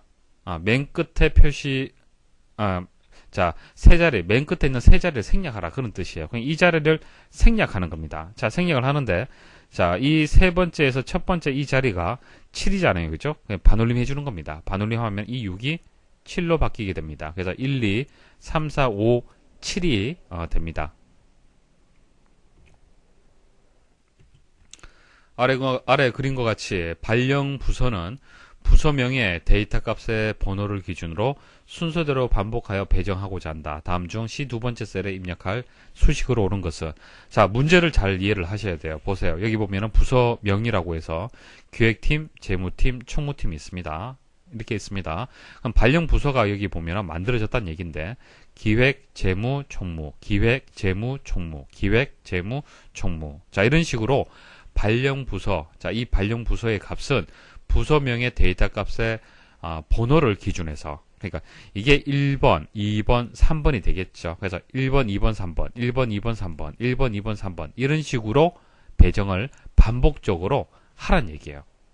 자, 무슨 뜻인지 아셔야 됩니다. 그래서 C의 두 번째 셀, 자, 이 셀에만 수식 구하면은 나머지 채우기 핸들 이용해서 채워주면 되잖아요. 그죠? 자, 여기 C 두 번째 셀에 입력할 수식을 찾아라라는 것이 문제가 되겠습니다. 자, 이때 여기 보시면 이제 인덱스 함수하고 모드 함수가 나오는데, 인덱스 함수는 이제 범위 행렬 값이 들어갑니다. 그래서 범위에서 지정된 행렬에 위치한 데이터를 찾는 겁니다. 자, 보세요. 인덱스 함수를 이용을 해서 이 범위에서 기획틈을 찾아서 여기 입력하고, 입력, 다시 입력, 이런 식으로 해줘야겠죠. 그래서 인덱스 함수 이용을 해서 데이터를 일단 찾아야 돼요. 그러면 여기 있는 위치를 찾는 것은 어떻게 찾을 수가 있습니까? 인덱스에서 범위는 여기서부터 여기까지죠. 범위 지정을 하고요. 그 다음 행은 어떻게 되겠습니까? 행은 1이 되겠네요. 행 1. 열은 어떻게 됩니까? 열도 1이죠. 열 1. 이렇게 하게 되면 기획팀이 되는 거예요. 그럼 재무팀은 어떻게 되겠습니까? 행이 2로 바뀌고 열은 그대로 1. 재무팀. 총무팀은 어떻게 될까요? 총무는 하나, 둘, 셋, 세 번째잖아요. 자, 행이 세 번째, 열은 1입니다. 자, 그래서 열은 항상 1이죠. 그래서 열이 하나일 때는 이 열 값은 생략해도 됩니다. 그래서 범위하고 행값만, 자, 이 범위하고 행값만 있으면 사실 찾을 수 있잖아요. 값을. 그죠? 그래서 열은 생략하면은 1로 그냥 자동으로 계산이 됩니다. 자, 그리고 모두 함수는 피제수, 제수, 그러니까 4하고 이게 만일 2라면은 4에다가 2로 나누어서 그때 나머지 0이 되겠죠. 이런 식으로 나머지를 계산을 하는 그런 함수가 되겠습니다. 자, 정답을 설명을 드릴게요. 정답을 설명을 드려서 이게 답이구나. 자, 이런 식으로 풀이하면 되는 거구나 라는 정도 아시면 됩니다. 자, 항상 이제 중첩되어 있을 때 안쪽부터 여러분들 분석을 해야 됩니다. 자, 이 부분 한번 분석을 해볼게요. 자, 일단 모두 함수 먼저 한번 보도록 하겠습니다. 자, A 두 번째에다가 1을 빼줘라고 했습니다. A 두 번째는 어디입니까? 이 번호가 있네요. 번호가 있습니다. 그럼 이 번호에다가 빼기 1을 하라고 그랬습니다. 빼기 1 하면 어떻게 됩니까? 0이죠. 그 0이 되고, 그러면은 모두에서 0 나누기 3이 됩니다. 0 나누기 3 하면 나머지가 얼마예요? 이거 0이죠. 0이 됩니다. 그게 플러스 1을 했네요. 그럼 결과적으로 이 값은 얼마가 돼요? 1값이 되네요. 이해하시겠습니까? 자, 그리고 인덱스 이 범위에서, 자, 여기서부터 여기까지 범위에서 행값이 1이에요. 그러면 기획팀이 여기에 이렇게 저장이 되는 겁니다. 됐죠? 제대로 결과 나왔죠? 그래서 채우기 핸들 이용해서 쭉 내려주시면은 그 다음 재무팀, 총무팀 이렇게 바뀔 겁니다. 자, 내리게 하게 되면은 채우기 핸들에서 내려주시면은 범위는 절대 참조되어 있는 상태고 A 두 번째는 상대 참조 되겠죠. 이것은 아래쪽으로 내리면은 A 세 번째가 될 겁니다. 그럼 A 세 번째 2가 되고 2 빼기 1은 1이죠. 그럼 모두 함수 이용하면 나머지가 1이잖아요. 1에다가 3을 나누면 1이 되잖아요. 그죠? 1 더하면은 전체적으로 2가 됩니다. 그럼 두 번째 값인 재무팀이 이렇게 저장이 되는 겁니다. 자, 그럼 나머지가 답이 될 수 없는 이유 설명을 드릴게요. 자, 반복은 1, 2, 3, 1, 2, 3 이런 식으로 반복이 돼야 됩니다. 그래야만 이제 기획팀, 재무, 총무, 기획, 재무, 총무 이런 식으로 저장이 되겠죠. 자, 그런데 이거 보세요. 맞는 것 같지만 틀렸습니다. A 두 번째가 1이잖아요. 그죠? 자, 3을 나누면은 1. 첫 번째는 맞습니다. 그 다음 이제 이 값을 가질 때 또 2가 되겠죠. 3 값을 가질 때, 3 값을 가질 때 어떻게 되겠습니까? 자, 그러니까 A의 네 번째 셀에 그 있는 값을 가지고 계산을 한다라면은 3 나누기 3이 되어서 결과가 0이 되는 겁니다. 그러니까 인덱스 0번째 값을 찾아야 되는데 0번째 값이 없잖아요. 그래서 잘못된 결과가 만들어지는 거고요. 자, 이것도 마찬가지입니다. 자, 여기 첫 번째 A 두 번째의 값을 이제 모두 함수를 구하게 되면 이게 1이 되고 플러스 1이 되면은 2가 되잖아요. 재무팀이 여기 저장이 되겠네요. 틀렸죠. 자, 그 다음 이것도 한번 보도록 하겠습니다. A 두 번째 빼기 1. 그럼 1에다가 1을 빼고 그럼 0이 되겠네요. 이거 그죠? 자, 그럼 3으로 나누게 되면 나머지는 0이 됩니다. 그럼 0번째 또 값을 가져와야 되는데 없잖아요. 그래서 3번이 정답이 되겠습니다. 다음 중 아래 차트의 종류에 대한 설명으로 가장 적절한 것은 1번 각 항목의 값들이 항목 합계의 비율로 표시되므로 중요한 요소를 강조할 때 사용한다. 자, 이거 원형 차트에 대한 설명입니다. 합계의 비율, 자, 이런 얘기 나오면은 원형 차트인데요. 보세요. 자, 국어 점수에 대해서 각 학생에 대한 점수를 이렇게 원형 차트로 나타내게 되면은 이 전체 합계에서 비율을 이렇게 알 수가 있는 거예요. 그렇죠? 누가 더 어떤 요소가 더 점수가 높으냐 이런 것을 강조를 할 수가 있을 겁니다. 그래서 합계의 비율로 이렇게 나타낼 때 자, 원형 차트를 이용하면 됩니다. 자, 2번 특정 데이터 계열의 값이 다른 계열의 값과 현저하게 차이가 날 경우나 두 가지 이상의 데이터 계열을 가진 차트에 사용하면 편리하다. 자, 이게 이중축 차트에 대한 설명이에요.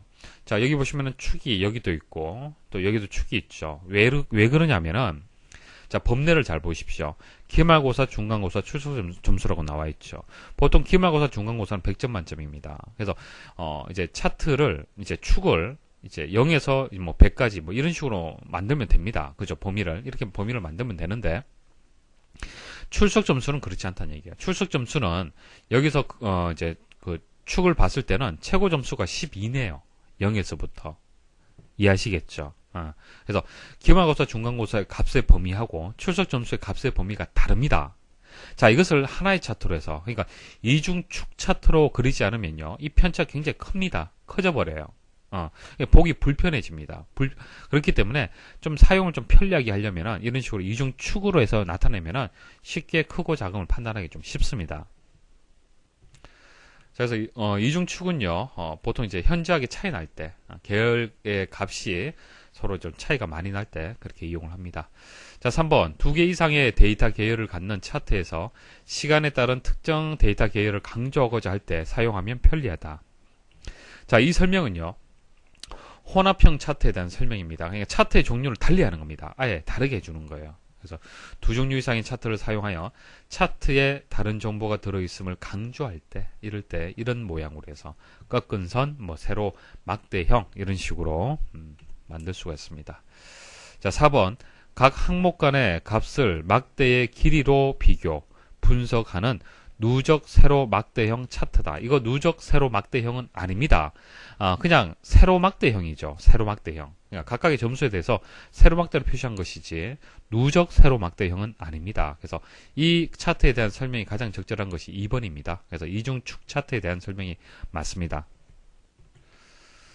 다음 중 아래 데이터를 이용하여 계산할 현재 가치의 수식으로 오른 것은, 자, 여기에 현재 가치를 입력을 해야 되는데, 자, 이 문제는 조금 어렵게 출제가 되었습니다. 설명을 드려볼게요. PV 함수를 이용을 해야 됩니다. PV 함수. 현재 가치를 구할 때는, present value는 현재 가치를 뜻하는 거고, 앞글자를 따서 PV 함수라고 얘기를 합니다. 자, 미래의 가치를 현재의 것으로 계산하는 값이다 이렇게 나오는데 설명 어렵죠. 예시를 가지고 개념 설명을 드릴게요. 자, 연금 상품을 이제 파는 사람이 있어요. 뭐, 보험회사 직원이라고 가정을 하겠습니다. 자, 여러분들한테 와서 이렇게 얘기를 했습니다. 연금 지급액이 월 10만원이고, 이율은 5.6%고, 그리고 기간은 3년입니다. 자, 이게 무슨 뜻이냐면은, 여러분들이 이제 달달이 10만원씩 받을 수 있어요. 근데 그 당시 그 이율이 5.6%입니다. 3년 동안 받을 수 있어요. 그러면 여러분들이 이 가치를 판단할 수 있어야겠죠. 이 가치가 과연 얼마냐. 자, 이렇게 얘기해버리면 이 가치가 얼마가 되는지 계산하기 좀 어려울 수가 있습니다. 그래서 이렇게 얘기를 하면서 340만원만 주십시오. 이렇게 얘기를 해요. 340만원 주게 되면은 이렇게 드리겠습니다라고 얘기를 해요. 그럼 이게 과연 그만한 340만원치의 가치가 있느냐? 그것을 계산하는 방법이 PV 함수를 이용해서 계산을 할 수가 있습니다. 한번 계산을 해볼게요. 자, 인수가 여러 개 들어가는데 이 기금, 자, 이거는 이 세 가지는 반드시 기억을 하십시오. 시험에 자주 출제가 되고요. 그 다음 미래가치하고 납입 시점 이렇게 들어가는데, 자, 이자가 들어갑니다. 첫 번째 인수는 이자가 들어가요. 자, 이자가 들어가는데 이 이자가 연이죠, 연. 자, 이것을 월로 바꿔줘야 됩니다. 월. 자, 그래서 연금 지급액 자체가 월이잖아요. 그죠? 월이 되기 때문에 월로 바꿔줘야 돼요. 자, 월로 바꾸려면 12로 나눠주면 되겠죠. 자, 그 다음, 3년이라고 얘기를 했습니다. 이건 어떻게 하면 될까요? 월로 바꾸려면 곱하기 12 해주면 되겠죠. 그래서 이자하고 기간은 나눠주고 곱해서 12로 나누고 12로 곱해서 일단 계산을 해줘야 됩니다. 그 다음, 금액. 받는 금액이 얼마예요? 10만원이죠. 자, 금액은 그대로 넣으면 되겠죠. 월이 되기 때문에 그대로 넣으면 되는데, 그대로 B 세 번째 셀을 넣게 되면 이게 마이너스 값이 나와요. 마이너스 값. 그래서 마이너스 B3이라고 줘야 됩니다. 마이너스 B3. 그래서 마이너스 값으로 넣어야 돼요. 주의를 하십시오. 그래야만 결과값이 양수값이 나옵니다. 자, 이렇게 해서 계산을 하게 되면은 330만원 정도가 나오는 겁니다. 330만원. 그러니까 이 조건이 현재 가치로 계산을 하게 되면 330만원 정도가 되는 거예요. 근데 340만원을 달라고 얘기를 했기 때문에 이 연금 상품은 가입을 해야겠습니까? 가입하지 말아야겠습니까? 가입하면 안 되죠. 자, 그런 것을 판단할 수가 있습니다. 자, 문제 한번 보도록 할게요. 연 이율 나왔습니다. 투자 기간 나왔네요. 그럼 이율하고 기간은 나왔어요. 근데 투자 금액이라고 나왔죠. 이 투자 금액하고 연금 지급액하고 같은 뜻이겠습니까? 다르죠. 여기서 연금 지급액은 금액을 뜻하는 게 맞는데, 이 투자 금액은요, 미래 가치를 뜻하는 거예요. 미래 가치. 투자 금액은 미래 가치입니다. 금액이 아닙니다. 이거 주의를 하셔야 돼요. 그래서 결과적으로 자, A 세 번째 연 이율. 자, 이자 먼저 들어가죠. 이 기금입니다. 자, 이자는 12로 나눠주고, 그 다음 기간은 12로 곱해주고, 그 다음 이제 금액이 들어가는데 금액이 없잖아요. 여기는 없기 때문에 쉼표 그러니까 사이에 아무것도 입력하지 않습니다. 그러니까 세 번째 인수는 입력하지 않아요. 그러니까 네 번째 인수, 자, 미래가치 C의 세 번째 값, 이것도 앞에 마이너스 붙여줘야만 결과가 양수 값이 나옵니다. 그렇기 때문에 마이너스 값을 붙여준 겁니다. 자, 그래서 1번이 정답이 되는 거예요. 조금 어려울 수가 있는데, 이렇게 재무 함수는 이런 식으로 조금 어렵습니다. 여러분도 어려운데, 이렇게 기억을 좀 하셔야 되고, 만일 이제 여기서 이 문제 같은 경우에 금액하고 미래가치하고 좀 혼란이 있을 수가 있잖아요. 그죠? 자, 그런데 자세히 한번 이자하고 기간만 여러분들 잘 보셔도 답은 사실 찾을 수 있습니다. 이자는 12로 나눠야겠죠? 자, 이거 다 맞는 얘기죠. 그 다음 이제 그 기간은 곱하기 12를 해야 되잖아요. 곱하기 12를 하는 경우가 없습니다. 그래서 1번이 정답이다. 이렇게 생각하셔도 됩니다. 왜? 나머지는 동일하니까, 이 부분은. 그러니까 출제자 입장에서 이 부분은 좀 애매할 수 있기 때문에, 그죠? 아예 동일하게 이렇게 준 겁니다. 그러니까 이자고 기간만 여러분들 잘 판단할 수 있으면은 답을 찾을 수가 있습니다. 다음 중 A열의 글꼴 서식을 굵게 설정하는 매크로로 옳지 않은 것은 1번 보시면은 레인지에서 A에서 A. 자, 이게 이제 가장 일반적인 표시 방법이 되겠습니다. 그래서 A에서 A 하게 되면은 그 A열을 뜻하는 거예요. A열에 대해서 이제 폰트 볼드를 true 하게 되면 이제 굵게 이제 지정이 되겠죠. 그래서 1번은 이제 맞는 설명인데 3번 보도록 하겠습니다. 자, 3번은 1에서 1이라고 얘기를 했죠. 1에서 1이라는 것은 첫 번째 행을 뜻하는 거예요. 첫 번째 행. 그래서 첫 번째 행을 이제 볼드를 이제 true로 지정을 하라. 그런 뜻이 되겠죠. 그래서 3번이 명확하게 일단 틀렸습니다. 자, 2번하고 4번 설명을 드릴게요. 예, 컬럼스에서 이렇게 나왔는데, 컬럼스는요, 우리 매크로, 그러니까 비주얼 베이직에서는 워크시트의 열을 선택하는 속성이에요. 워크시트의 열을 선택하는 속성. 아니, 엑셀의 함수의 의미하고 다릅니다. 자, 지금 우리가 하는 것은 매크로입니다. 매크로는 뭐예요? 비주얼 베이직을 이용해서 하는 거잖아요. 그냥 비주얼 베이직의 뭐 메서드라든지, 그 다음 이제 뭐 속성이라든지, 뭐 이런 개체라든지 이런 개념하고 엑셀에서 사용되는 함수하고는 좀 다릅니다. 개념이 달라요. 그래서 첫 번째 열을 뜻하는 거예요. 첫 번째 열이 결과적으로 뭡니까? 첫 번째 열은 A잖아요. 그리고 A열, 같은 뜻이죠. 그래서 2번하고 4번은 맞습니다. 다음 중 페이지 설정 대화 상자의 시트 탭에 대한 설명으로 옳지 않은 것은, 자, 페이지 설정에 보면 시트 탭이라고 있습니다. 자, 1번 보시면은 인쇄 영역을 지정하지 않으면 기본적으로 워크시트의 모든 내용을 인쇄한다. 자, 뭐 이렇게 작업을 했다고 가정을 할게요. 이 상태에서 페이지 레이아웃 가서 자, 시트 탭에 가서, 자, 인쇄 영역이 있죠. 인쇄 영역을 지정하지 않고 인쇄 미리 보기를 하면요. 한 장이 인쇄될 수 있을 양만큼 인쇄가 됩니다. 근데 만일 이제 여기서 인쇄 영역을 설정을 하잖아요. 이 부분만 인쇄를 하겠다. 이렇게 설정을 하면은, 자, 이 영역만 인쇄가 되는 겁니다. 차이점 아시겠죠? 반복할 행은, 1에서 3. 자, 이런 식으로 행 번호로 나타낸다. 자, 반복할 행 한번 설정을 해보겠습니다. 자, 이렇게 설정하면 어떻게 됩니까? 자, 1행에서 1행. $1, 그리고 콜론 $3 이런 식으로 표시가 되는 겁니다. 그래서 행은 숫자로 이렇게 표시가 됩니다. 자, 3번 메모의 인쇄 방법을 시트 끝으로 선택하면 원래 메모가 속한 각 페이지의 끝에 모아 인쇄된다. 자, 여기 보시면은 이제 메모를, 이제 우리가 메모를 이제 입력하게 되면 시트 끝에다가 인쇄할 수도 있고, 시트에 표시된 대로, 시트 해당 그 메모가 삽입된 그 위치에 그대로 표시하는 방법이 있습니다. 그러니까 메모만 따로 빼서 시트 끝에다가 표시하고 싶다. 그럴 땐 시트 끝 이렇게 해서 인쇄를 하시면 됩니다. 자, 근데 여기서 주의할 점은요. 시트 끝이라고 이제 선택하는 것이 어떤 의미냐면은 인쇄물의 가장 마지막 페이지에 모아서 인쇄하라는 그런 뜻이 되는 거예요. 자, 각 페이지의 끝에 모아서 하는 것이 아니라 만일 3장의 인쇄물이 출력이 되잖아요. 그죠? 보고서가 3장짜리입니다. 3장짜리면은 세 번째 마지막 페이지인 세 번째 페이지에서 모아서 인쇄가 되는 거예요. 메모가. 근데 여기서는 각 페이지 끝이라고 얘기를 했잖아요. 그럼 여기 이런 뜻이잖아요. 그죠? 그래서 틀렸습니다. 4번 여러 페이지가 인쇄될 경우 열 우선을 선택하면, 자, 열 우선을 선택을 하면 오른쪽 방향으로 인쇄를 마친 후에 아래쪽 방향으로 진행된다. 이거 맞는 설명입니다. Z자 형태로 해서 인쇄가 되는데요. 자, 보세요. 이게 한 장으로, 여기서부터 여기까지 한 장으로 인쇄가 안 됩니다. 그래서 여러 장으로 인쇄가 될 건데, 그럼 이 영역, 이 영역 인쇄하고 이 영역을 인쇄할 거냐 아니면은 이 영역을 인쇄를 할 거냐 선택할 수 있다는 얘기입니다.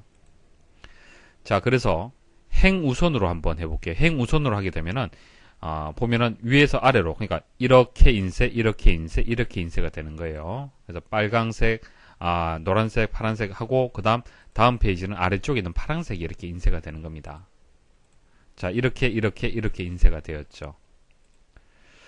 자, 그 다음은 이제 열우선 Z자로 한번 인쇄를 해볼게요. Z자로 인쇄를 하게 되면은 이 영역, 그 다음 빨간색이 인쇄가 될 겁니다. 자, 빨간색 인쇄되죠. 그 다음 파란색 인쇄가 됩니다. 그러니까 인쇄되는 방향을 다르게 조정을 할 수가 있습니다. 다음 중 수식의 결과가 옳지 않은 것은, 자, 여러 개의 함수들이 나오는데 각각의 함수에 대해 설명을 드리면서 문제풀이 하도록 하겠습니다. 자, 1번 한번 보도록 하죠. 1번 fixed 함수가 나왔는데 이것은 인수가 숫자, 자릿수, 논리값 이렇게 들어갑니다. 좀 어려운데 반올림하여 텍스트로 표시할 수 있는 그런 이제 함수가 되겠습니다.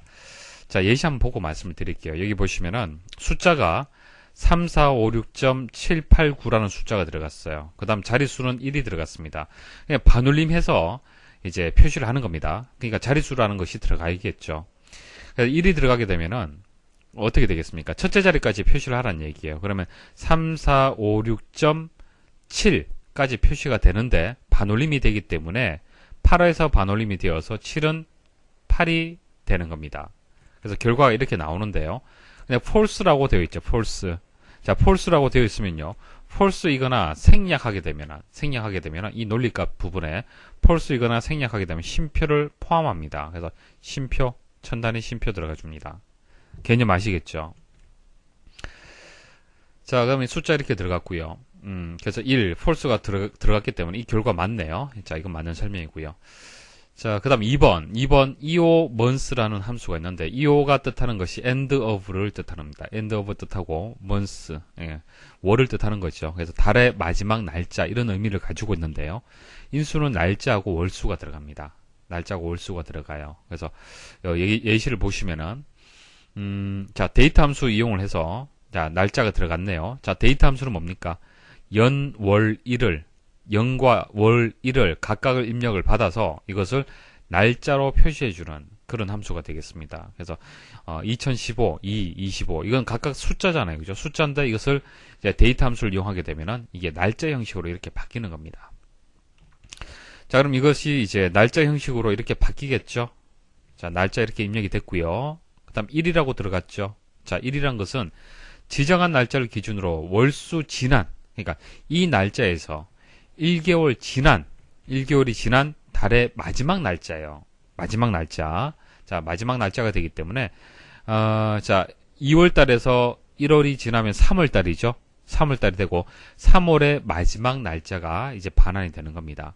그래서 결과는 2015년 3월 31일이 나옵니다. 자, 그런데 여러분들 그 실습을 해보면요, 이렇게 날짜 형식이 안 나옵니다. 자, 보여드릴게요. 자, 입력을 하고요. 엔터 입력을 해볼게요. 숫자 나오죠. 자, 1년 번호 나오는데요. 원래 1년 번호로 반환이 됩니다. 1년 번호로 반환이 되고 이것을 셀 서식에 가서 날짜 형식으로 바꿔줘야만 제대로 결과가 나오는 겁니다. 자, 날짜. 자, 확인 누르면은 제대로 날짜 형식으로 나오죠. 자, 그래서 1번하고 2번은 맞는 설명이고요. 3번하고 4번은 자, 다음 페이지에 설명을 드리겠습니다. 자, 추주는 선택하다라는 그런 의미를 가지고 있죠. 그래서 인수 하나 들어오고, 그 다음 번호 1, 번호 2 이렇게 들어가는데, 자, 무슨 뜻이냐면은 이런 겁니다. 자, 인수가 1이면, 그러니까 이게 1이면은 번호 1이 선택이 되고요. 인수가 2면은 번호 2가 선택이 되는 거예요. 자, 예시 한번 보도록 하겠습니다. 보시면은 추주해서, 자, 이 안쪽을 먼저 보도록 하죠. 로우해서 A 세 번째에서 A 여섯 번째. 자, 로우해서, 자, 이렇게 반환되는 값은 셀의 행 번호가, 반환이 되는 겁니다. 셀의 행 번호. 그죠? 그래서 셀이 만일 A3이다. 그럼 행이 번호가 얼마가 됩니까? 3이 되죠. 3이 이렇게 반환이 되는 거예요. 근데 범위가 들어갔잖아요. 이렇게 셀이 아니고 범위가 지정이 되면요. 범위에서 첫 번째 셀의 행 번호만 반환해 주면 됩니다. 그럼 결과 어떻게 되겠습니까? 이거 3이죠. 자, 3이 되고요. 그러면은 이게 첫 번째, 두 번째, 세 번째, 네 번째죠. 그럼 어떤 것이 선택이 되겠습니까? 남이 선택이 되는 거예요. 남. 그러면 3번도 맞는 설명이죠. 4번이 이제 틀렸다는 얘기네요. 4번 상당히 복잡한데. 자, replace에서 자, 대신한다라는 그런 뜻입니다. 텍스트 시작 위치 개수 변경값이 들어가는데요. 예시 한번 보도록 하겠습니다. 자, 텍스트. 자, 원본에는 텍스트가 스타크래프트가 되고요. 시작 위치는 2입니다. 개수는 4예요. 자, 시작 위치가 여기가 1, 2, 3, 4 이렇게 되겠죠. 자, 여기서부터가 되는 거예요. 타부터 해서 4개. 하나, 둘, 셋, 넷. 자, 이것을 어떻게 한다? 변경값이 타예요. 그러면 여기서부터 여기까지가 타로 바뀌는 거예요. 타. 그럼 결과적으로 스, 타, 트가 되는 겁니다. 이해하시겠죠? 리플레이스. 자, 아래쪽 예시 한번 보도록 하겠습니다. 문제 보기에서는 리플레이스에서 패브러리 해서 그 다음 서치라는 함수까지 나왔네요. 자, 서치 함수 보도록 하겠습니다. 말 그대로 찾는 거예요. 찾는 건데 인수가 찾는 값, 텍스트, 그 다음에 시작 위치 이렇게 들어갑니다. 자, 아래쪽 예시 한번 보도록 하겠습니다. 자, 찾는 값이 A고요. 텍스트는 기사 퍼 대문자 A, 스, 소문자 A, 트입니다. 자, 시작 위치는 좀 생략이 되었네요. 자, 이렇게 되면은 A를 찾는 겁니다. 여기에서 A를 찾아라. A 위치를. 그러면 하나, 둘, 셋, 넷. 대소문자 구분하지 않습니다. 그렇기 때문에 결과는 4가 되는 겁니다. 됐죠? 자, 그럼 뒤에 이렇게 시작 위치가 들어가는 경우는 어떻게 되느냐? 그러니까 두 번째부터 찾는 거예요, 그냥. 4부터 찾는 겁니다. 이렇게 찾으면은, 여기 있네요. 그러면은 3이 아니고요. 어차피 첫 번째부터 해서 위치 값을 찾기 때문에 결과가 4가 되는 겁니다. 그러니까 생략을 해도 결과는 동일하다는 얘기입니다. 자, 그러면 서치 이 부분 먼저 한번 구해 볼게요. 자, U를 찾는데, 서울, 유네스코 이렇게 되어 있네요. 그죠? 자, 그러면은 U가 들어있는 위치가 대문자, 소문자 구분하지 않습니다. 하나, 둘, 셋, 넷. 여기 있네요. U가. 그죠? 네 번째 있습니다. 그래서 결과는 어떻게 되겠습니까? 4가 되는 거예요. 여기서부터 여기까지가. U가 들어있는 위치가 4가 되는 겁니다. 그럼 replace. 그러니까 이제 원본이 여기 있고 이 원본에서 시작 위치가 4죠. 하나, 둘, 셋, 넷. R부터네. R부터. 5개네요. 5개. 그러면 R, U, A, R, Y까지. 자, 이 전체가 되겠네요. 이 전체를 어떻게 한다? 자, 이거 큰 따옴표로 해서 이렇게 묶었네요. 공백을 뜻하는 겁니다. 자, 공백. 자, 이것을 공백으로 대신한다. 그럼 결과는 어떻게 되겠습니까? F, E, B만 남는 거예요. 근데 보기에서 F, E, B 해서 RU까지 했기 때문에 4번이 정답이 되겠습니다.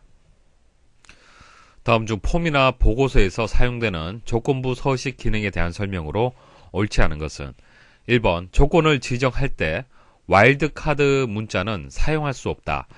자, 와일드카드는 사용할 수 없습니다. 그러니까 A로 시작하는 이란 조건을 처리할 때 자, A 해서 별표 이렇게 입력하시면 안 됩니다. 조건부 서식에서는 이때는 이제 레프트 함수 이용을 해서 한 개의 글자를 추출을 해서 그렇게 조건을 만들어 주셔야 됩니다. 그래서 조건부 서식에서는 와일드카드 문자가 사용이 안 된다는 거 기억을 하시고요. 자, 2번 조건부 서식은 레이블 컨트롤에 필드 값이나 식을 기준으로 설정할 수 있다. 자, 조건부 서식은 이제 본문에 있는 보통 이제 텍스트, 자, 텍스트 상자가 이제 조건부 서식을 지정할 수 있는 컨트롤이 되는 거고요. 자, 여기 나와 있는 자, 머리글에 보통 있는 레이블이 있죠. 자, 레이블은요. 선택을 한다 하더라도 형식에 가서 조건부 서식을 지정할 수가 없습니다. 비활성화되어 있습니다. 자, 그래서 2번이 이제 정답이 되겠습니다. 설정할 수 있다라고 되어 있기 때문에 틀렸죠. 자, 3번 각 컨트롤에 대한 조건을 50개까지 지정할 수 있으며 조건별로 서로 다른 서식을 지정할 수 있다. 맞는 설명입니다. 50개 맞습니다. 자, 컨트롤 값이 변경되어 조건을 만족하지 않으면 적용된 서식이 해제된다. 뭐 당연하죠. 조건을 만족할 때만 서식이 적용이 되는 겁니다. 반대로 조건을 만족하지 않는다라면 서식이 이제 해제가 되는 겁니다. 다음 중 컨트롤의 이동과 복사 방법에 대한 설명으로 옳은 것은 자, 1번 다른 구역에서 복사하여 붙여넣으면은 붙여넣기 구역의 오른쪽 위에 붙여진다. 자, 거래처 코드를 컨트롤 C에서 복사를 했습니다. 이것은 페이지 머리글 구역에 있습니다. 자, 그럼 다른 구역에다가 한번 제가 붙여넣기를 해볼게요. 컨트롤 V 해보겠습니다. 자, 오른쪽 위에 붙여졌습니까? 아니면 왼쪽 위에입니까? 자, 왼쪽 위에죠. 거래처 코드가 본문 영역의 왼쪽 위에 붙여졌습니다. 자, 그래서 2번은 틀렸죠. 3번, 같은 구역 내에 복사하여 붙여넣으면 복사한 컨트롤의 바로 아래에 붙여진다. 자, 이거 복사해서 이 자리에다 그대로 컨트롤 V 해볼게요. 그러면은 이제 아래쪽에 바로 붙여지죠. 그래서 2번은 맞는 설명입니다. 3번, 컨트롤 키를 누른 상태에서 이동하면 다른 컨트롤과 세로 및 가로 맞춤을 유지할 수 있다. 자, 이거 컨트롤이 아니고요. 시프트입니다. 이거 뭐 컨트롤 키 누르면은 어떤 변화는 없고요. 그대로 이렇게 됩니다. 그러니까 어떤 간격을 맞춰서 유지해서 하고 싶다라면은 시프트 키 누르고요. 시프트 키 누른 상태에서 한번 이렇게 이동을 해 보십시오. 왼쪽으로 이동이 안 됩니다. 위아래로만 이렇게 이동이 돼요. 그러니까 가로 또는 세로로 해서 맞춤을 유지하면서 이렇게 이동이 되려면은 시프트 키를 누르고 마우스를 이용을 해줘야 됩니다. 3번 틀렸고요. 4번, 시프트 키를 누른 상태에서 방향키를 눌러 컨트롤의 위치를 변경할 수 있다. 자, 선택하고 위치를 변경하려면 그냥 방향키 누르면 돼요. 근데 시프트 키를 누르잖아요. 누르면은 어떻게 됩니까? 컨트롤의 크기가 조절이 되는 겁니다. 그래서 4번이 또 틀렸네요. 그죠? 그래서 2번이 정답이 되겠습니다. 다음 중 테이블 간의 관계 설정에서 1대1 관계가 성립하는 것은, 자, 1대1 관계. 그러니까 한 개, 각각이 서로 대응되는 관계를 얘기를 하는 겁니다. 그래서 1대1 관계는요, 테이블 A의 각 레코드가 테이블 B의 레코드 한 개와 관련되는 것이다. 예시 한번 보도록 하죠. 한 명의 수강생은 한 개의 과목을 무조건 수강해야 한다. 이런 조건이 있다. 가정을 하겠습니다. 그러면은, 여기 강현주라는 사람이 있어요. 이 사람의 아이디가 이겁니다. 자, 과목을 무조건 하나 신청을 해야 되는 거예요. 무조건 하나. 이런 식으로. 그리고 중복해서 신청할 수는 없습니다. 서로 간에. 자, 이렇게 해야 되고. 그 다음에 이런 식으로 대응돼야 되고. 이렇게 대응돼야, 이렇게 대응이 돼야 되는 겁니다. 이런 형식 아시겠죠? 자, 이렇게 되려면은 이 아이디는 여기 또 K001이라는 게 있을 수 있습니까? 없습니까? 당연히 있으면 안 되죠. 중복되어서는 안 됩니다. 아이디가. 그죠? 아이디가 중복되면은, 이 데이터하고 이 데이터가, 같을 수는 없어요. 달라야 됩니다. 그냥 이거하고 이거하고 대응되고, 이거하고 대응이 되는 형식이 돼야 되기 때문에, K001이 두 개를 이렇게 대응되는 그런 구조로 가지면 안 됩니다. 그래서 여기 있는 아이디는요, 기본 키거나, 자, 기본 키라는 얘기는 뭐예요? 중복되지 않죠. 그리고 널 값을 가지지 않습니다. 그러니까 무조건 값을 가지되 중복되지 않는다는 얘기입니다. 그래서 기본 키이거나 중복 불가능한 인덱스가 설정이 되어 있어야 돼요. 그러니까 인덱스를 설정을 하는데 중복 불가능하다. 그 말 뜻은 값이 중복이 안 된다는 뜻입니다. 아시겠습니까? 이 조건을 만족을 해줘야 돼요. 자, 그래서 1번에 보시면 양쪽 테이블의 연결 필드, 자, 아이디가 되겠습니다. 모두 중복 불가능의 인덱스나 기본 키로 설정되어 있는 경우, 자, 그래서 1번이 정답이 되겠습니다. 다음 중 외부 데이터로 액세스 파일을 가져오는 경우에 관련된 설명으로 옳지 않은 것은, 자, 여러분들 액세스 파일에서 또 외부에 있는 액세스 파일을 가져올 수 있습니다. 자, 외부 데이터에 보면은 가져오기에 보면 액세스 있습니다. 자, 액세스에서 액세스를 가져오기 때문에 뭐 제한이 당연히 없겠죠. 다 가져올 수 있다고 보시면 됩니다. 자, 이렇게 해서 개체 가져오기 탭이 나옵니다. 테이블, 쿼리, 폼, 보고서, 매크로, 모듈 이런 것은 다 가져올 수 있다고 보시면 되죠. 자, 그 대상에 있는 뭐 테이블을 하나 가져온다 가정을 하겠습니다. 자, 테이블의 이제 종류 중에서 물품을 한번 선택을 해볼게요. 자, 근데 물품은 여기 있습니다. 그죠? 자, 물품이 있는데 물품을 또 가져오는 경우에는 뒤에 숫자가 이제 붙어서 이제 가져오게 됩니다. 그러니까 이름이 같으면 안 되잖아요. 그죠? 자, 그리고 옵션 버튼 누르시면요. 좀 더 상세한 설정 기능이 나옵니다. 그래서 가져오는데 관계, 뭐 메뉴 및 도구, 뭐 이런 기타 내용들 나오고요. 그 다음에 테이블을 가져오는데 정의하고 데이터, 그러니까 모두 테이블 다 가져올 거냐? 그러니까 다 가져올 거냐? 그러니까 실제 데이터도 다 가져올 거냐? 아니면 정의만 가져올 거냐? 정의만 가져온다는 얘기는 안에 데이터가 없어요. 그러니까 필드라든지 필드에 정의된 내용들만 있는 겁니다. 자, 그런 내용을 설정을 할 수 있습니다. 자, 확인 버튼 한번 눌러볼게요. 자, 누르면요. 왼쪽에 물품 1이라고 만들어지죠. 자, 이렇게 해서 가져오게 할 수가 있고요. 그 다음 제가 정의만 한번 가져와 볼게요.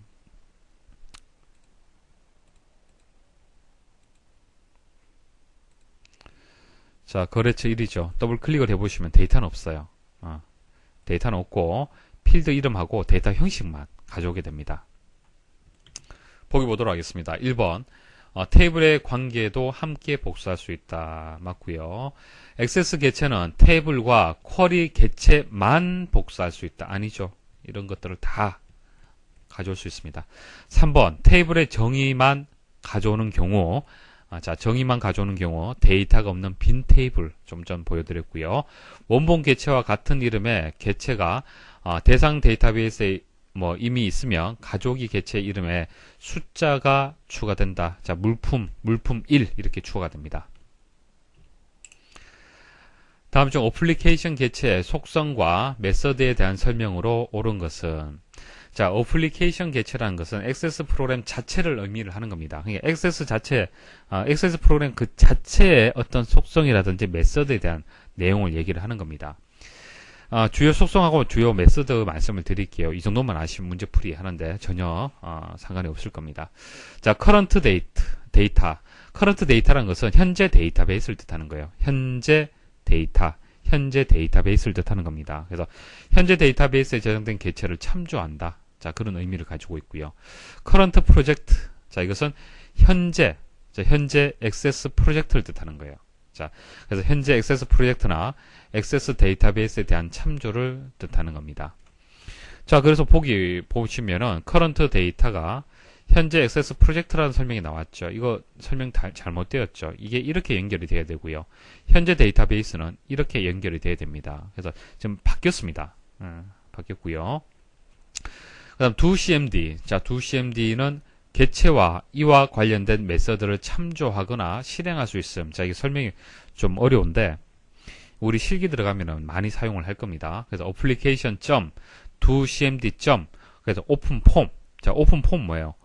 폼을 열어라 라는 그런 뜻이 됩니다. 폼을 열어라. 자, 폼을 열어라라는 것을 사용을 하려면은 doCMD를 이용을 해서 자, 이 메서드를 실행을 할 수 있다는 뜻입니다. 그래서 성적 등록 폼을 열어라. 자, 그렇게 되겠습니다. 그래서 성적 등록 폼을 열기 하는 그런 이제 속성이 되겠습니다. 자, 네임은 그대로 이제 개체 이름을 얘기를 하는 거고요. 비주얼 속성은 눈에 보인다 안 보인다 그런 설정을 얘기를 하는 겁니다. 액세스 응용 프로그램의 최소화 여부를 지정하거나 판단한다. 최소화 여부 이런 설명 나오면은 비주얼이 되겠습니다. 자, 그리고 이제 주요 메서드를 보시면 run. 자, run은 사용자 정의의 펑션 또는 서브 프로시저를 실행한다. 이런 겁니다. 여러분들 A 프로시저를 작성 중에 있어요.